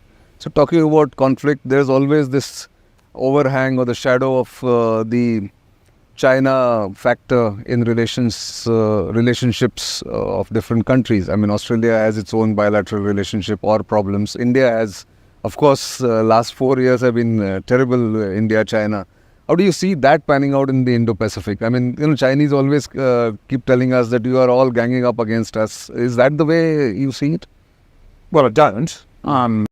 And we are stabilizing with China after a period of uncomfortable instability. And of course, we should all want a stable relationship with China. So it's a good thing that we have resumed dialogue, and it's a good thing that the rhetorical temperature has come down. And our approach to, we will cooperate where we can, disagree with where we must, and always act in our national interest and always act with our partners. So we are clear-eyed about what is important, relationship which can deliver some benefit. We're also conscious that we're also ready to call out things that China does that are not satisfactory. So we recently had international waters and to an impact of sonar, and we've been very clear that that sort of unprofessional and dangerous conduct is not acceptable. Right. So I think India is in the same position that, you know, while you want to do dialogue if possible, but if they can't, then we'll interest. Without asking, more cricket bilateral series or one-day series, India-Australia, that's a new rivalry, right, in the town, except the Ashes, perhaps? Well, I mean, you know, it's a question, isn't it? What's the greatest rivalry now? Exactly. Look, it's a wonderful part of our bilateral life. It's difficult for me to have a meeting you're talking about, and that's a pleasure. Sure. It's a passion.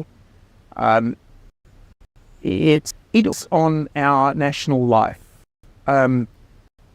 It's said that the Australian cricket captain is the second most important, and his character is an important feature of the Australian character.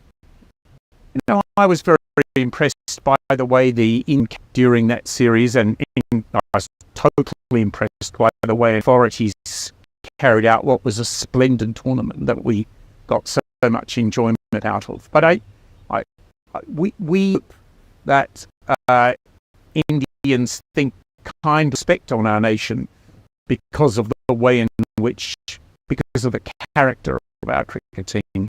We certainly do about yours. Right. That's a great way to thank your tides into where we are as far as India-Australia relations are concerned. Hopefully, we'll have more conversations going forward during your tenure. We definitely will. Great to be with you, Nijin. Thank you. Thanks.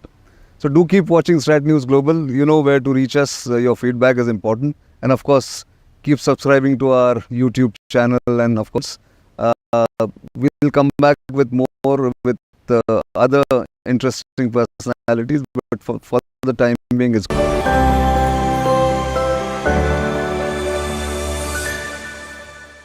For the latest in strategic affairs, subscribe to our YouTube channel. Click the bell icon for updates. This is StratNewsGlobal. I'm Amitabh Brevi, and on the talking point today, India's Ambassador Shambhu S. Kumaran.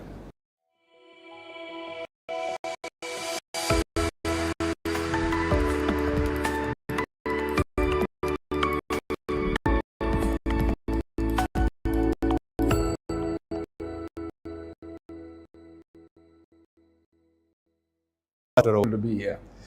Our pleasure completely.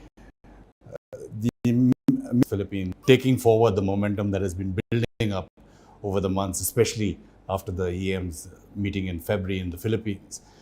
But one of the main pillars everywhere, of course, is the defense pillar between India and congratulations for that deal to you and everyone who's involved in that. 300 is no joke, and the significance of that. But would you say that one of the driving characteristic of security concerns that both India and the Philippines have vis-a-vis China, of course, it's different dimension, territory. Well, Amitabh, I think the relationship with the Philippines has been developing slowly over a period of time.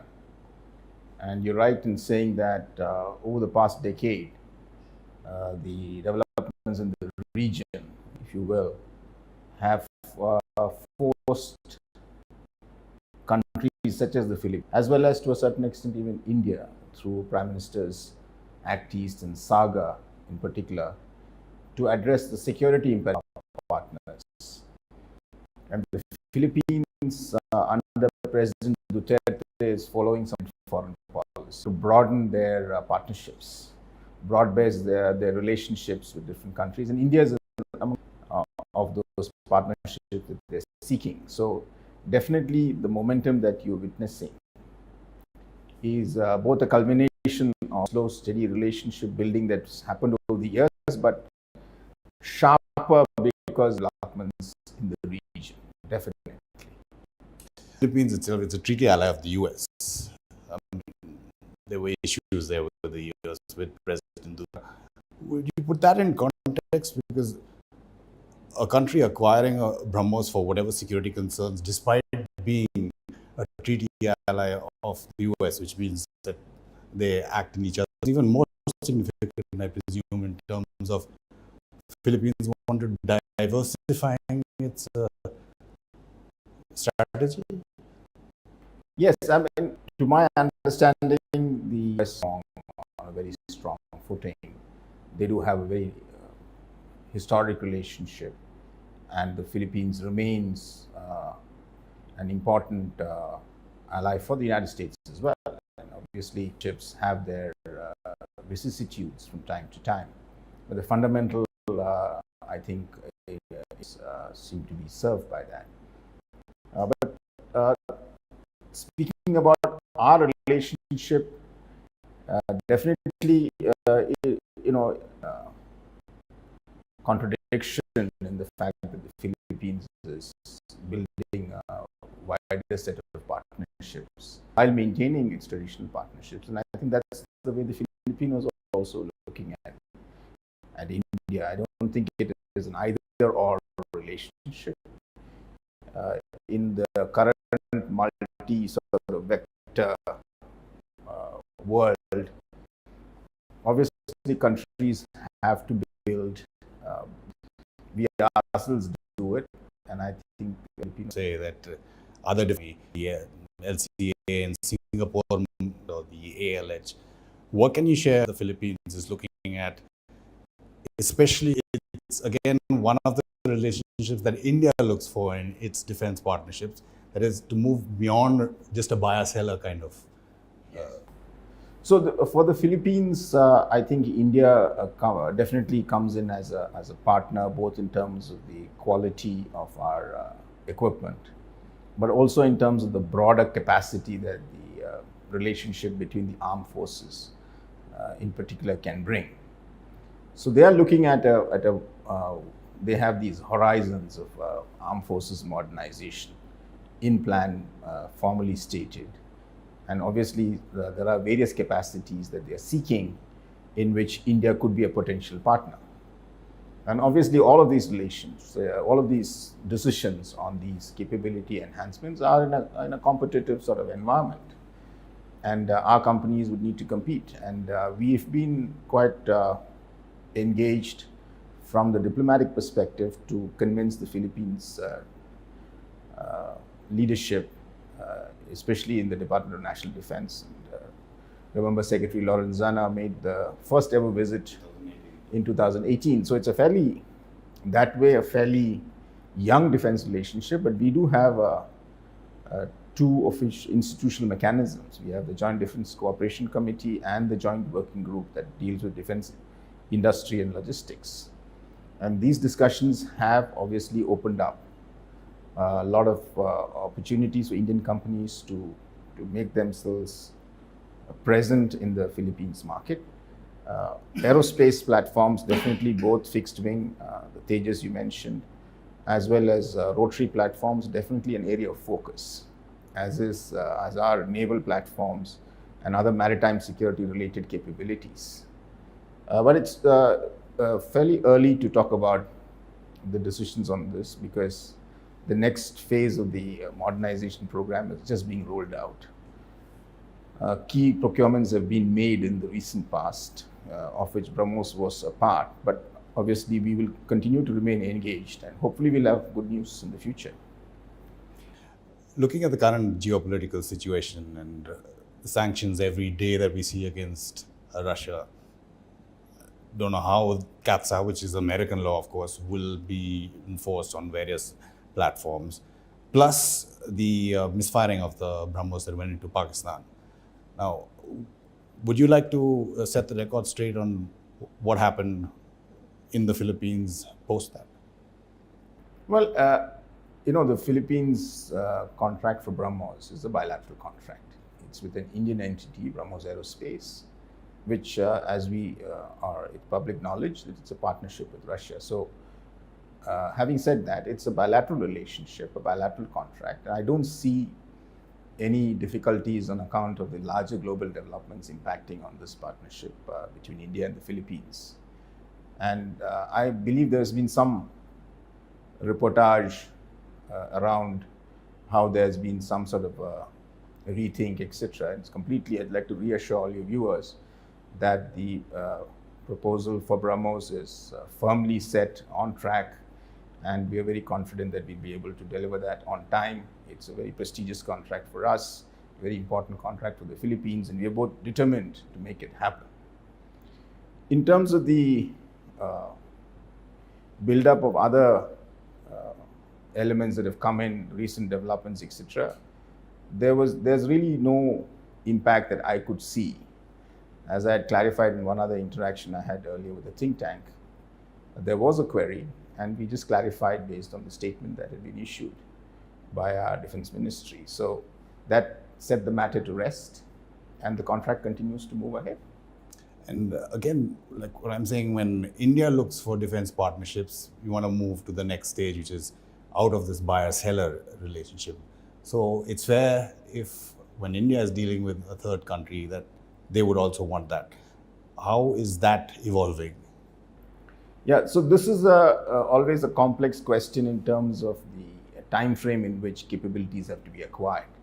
And obviously, there are some capabilities that the Philippine side would like to have on a fairly short time frame, in which case you cannot move towards any serious manufacturing cooperation. But in terms of the rotary platforms, for example, on the air side, we've offered fairly extensive MRO and other support and extensive training support, which perhaps unmatched by other suppliers.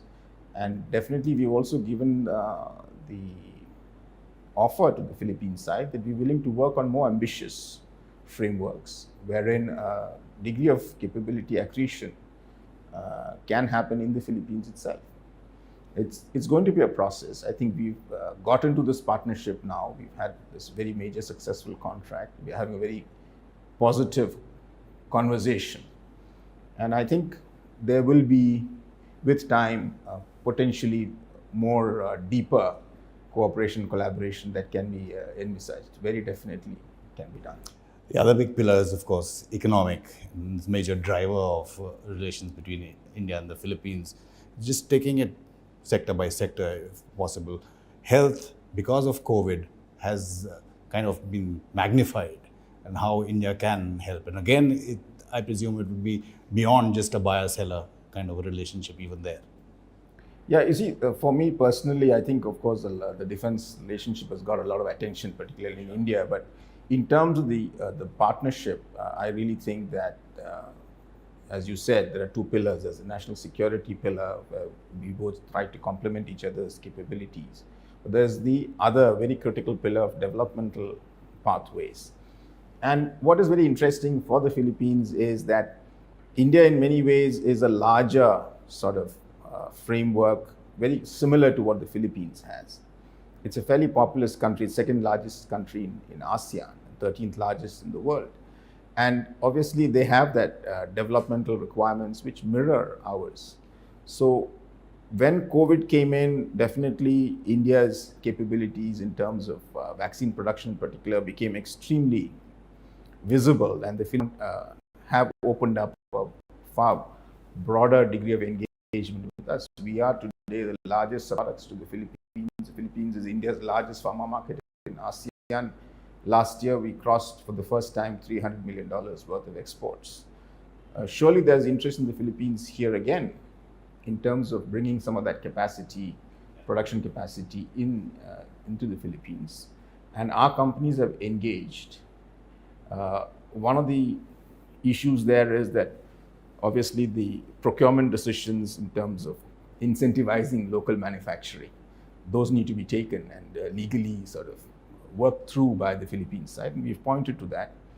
The interesting thing is also there's been some Philippines investment into India as well. So there are Philippines pharma companies who invested in India, and there are a few Indian pharma companies already invested in the Philippines. So we could see this growing, and health definitely across the space. We had last month a very successful business conference bringing the B2B framework for our companies and the Philippines companies to speak about medical devices, about healthcare and pharma. So, and the attention was very much there on both sides. And the fact is, I think, as travel eases, as companies and representatives can move faster and better, talk to each other directly, I would expect that there will be significant progress. One example, the Philippines, one of the largest business groups in the Philippines, the ALA Group, is setting up a very large cancer hospital, the first cancer specialty hospital in the Philippines. And they have actually studied the Indian hospital system and taken a lot of lessons from here. And obviously the success of that model, they were very open in telling me that it is because of the Indian pharma products that the affordability factor comes in, which makes this whole model worthwhile. So partnerships work both in terms of investment, in terms of knowledge, in terms of experience sharing. One of the largest healthcare groups in the Philippines now is headed by an Indian medical expert. So definitely this whole process of knowledge transfer. One example is that we have these children who are affected with terrible liver problems, and we've brought them into the Philippines, from the Philippines into India. But there's now a conversation between those and the Philippines hospital to try and bring the Philippine doctors into India to train here so they can go back surgeries there. So definitely this is a partnership that's empowering both sides and is a talking about empowering both sides, development learned successful models in terms of digital governance and say direct benefit. That's something that Philippines is extremely interested in. Pertinent, very live debate in the Philippines.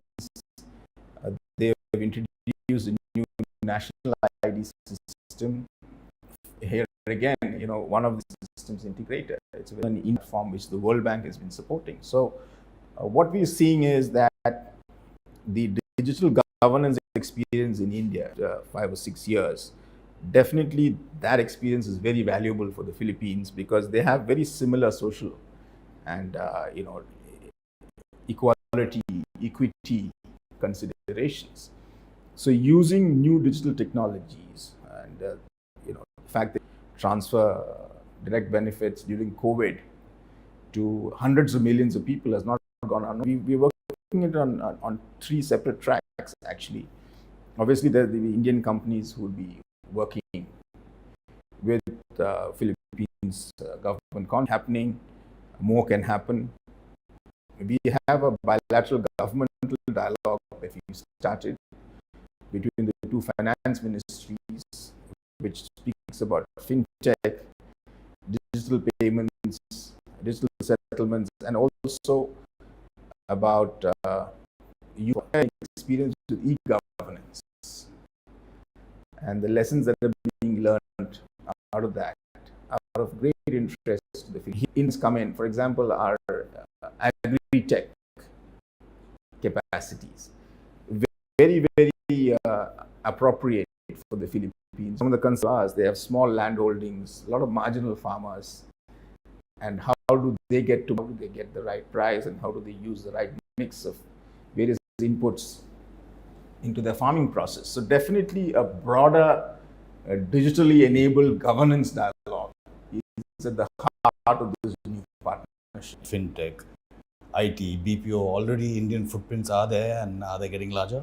It's a massive IT BPO footprint. All the Indian major companies are there. My estimate and the embassy is that we've got anywhere between 180,000 to 200,000 jobs in the BPO sector from Indian companies.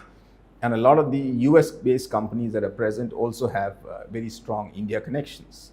So definitely India and the BPO sector are very strong for the Philippines, and it's growing. What we've been trying to do is to get these BPO process companies to also look at training young Filipinos, because the world in terms of the industry there is shifting towards KPO and more of the data analytical, AI-driven systems. So obviously our companies are slightly ahead, and we need a platform where we can bring in more and more young Filipinos also, and reskill them and bring them into this whole process. So it's in our mutual interest to do so, and companies are already doing it. In terms of the larger picture between economy, we seen Ekta with Australia, US, Israel, lots of them in the pipeline. Is there any movement towards a preferential? Yes, we've actually had as early as 2020 to move ahead with the preferential trade agreement discussion.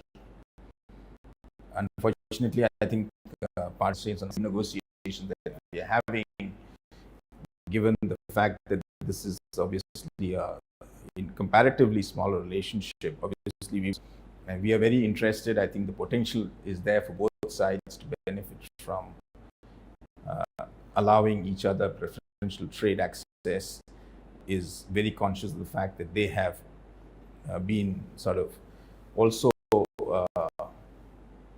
at the receiving end of the loss of manufacturing. Some of the concerns that we had with regard to RCEP, these groups have been concerned very long. So obviously that discussion is of interest, and I hope that we can revisit that discussion fairly quickly whenever our negotiators are able to do so.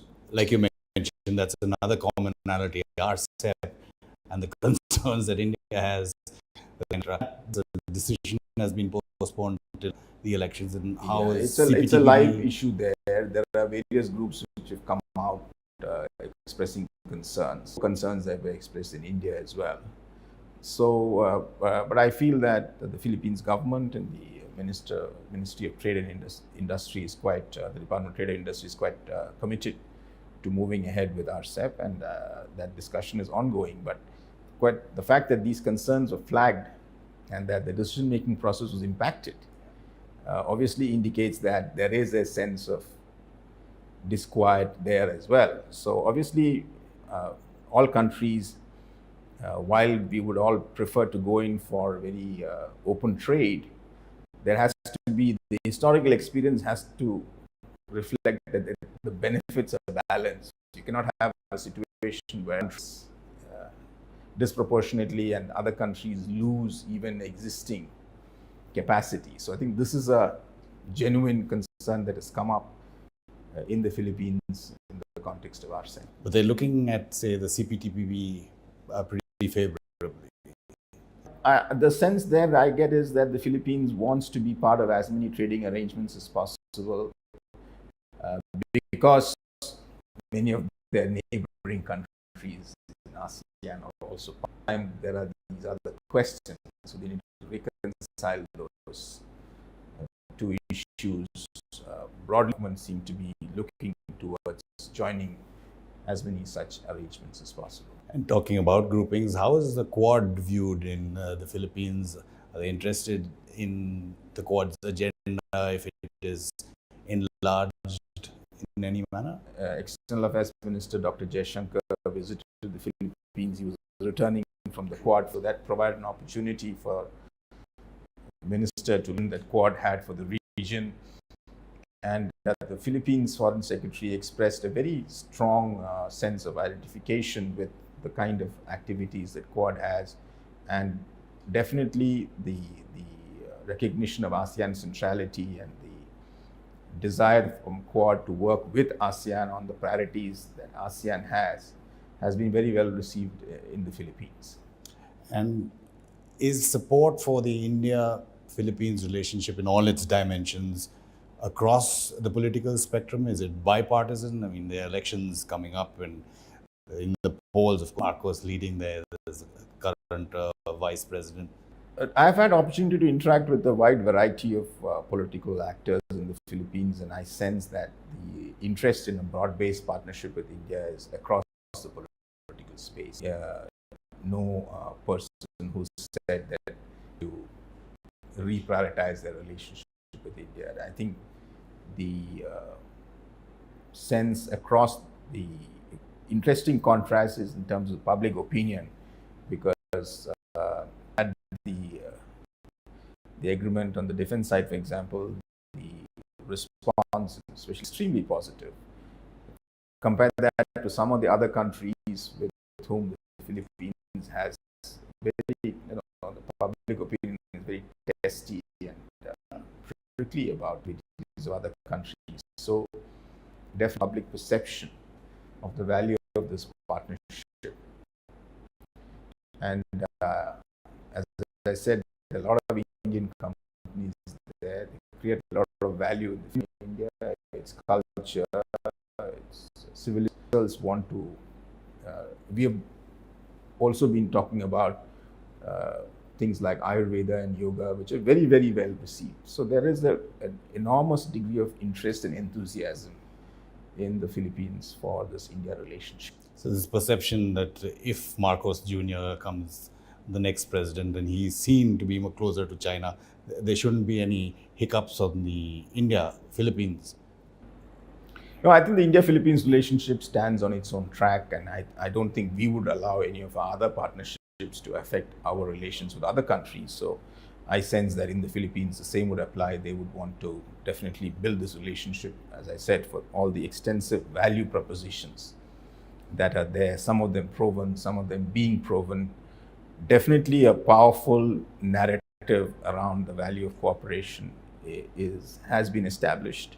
And looking ahead, it can be built into one of the drivers of the India-ASEAN engagement.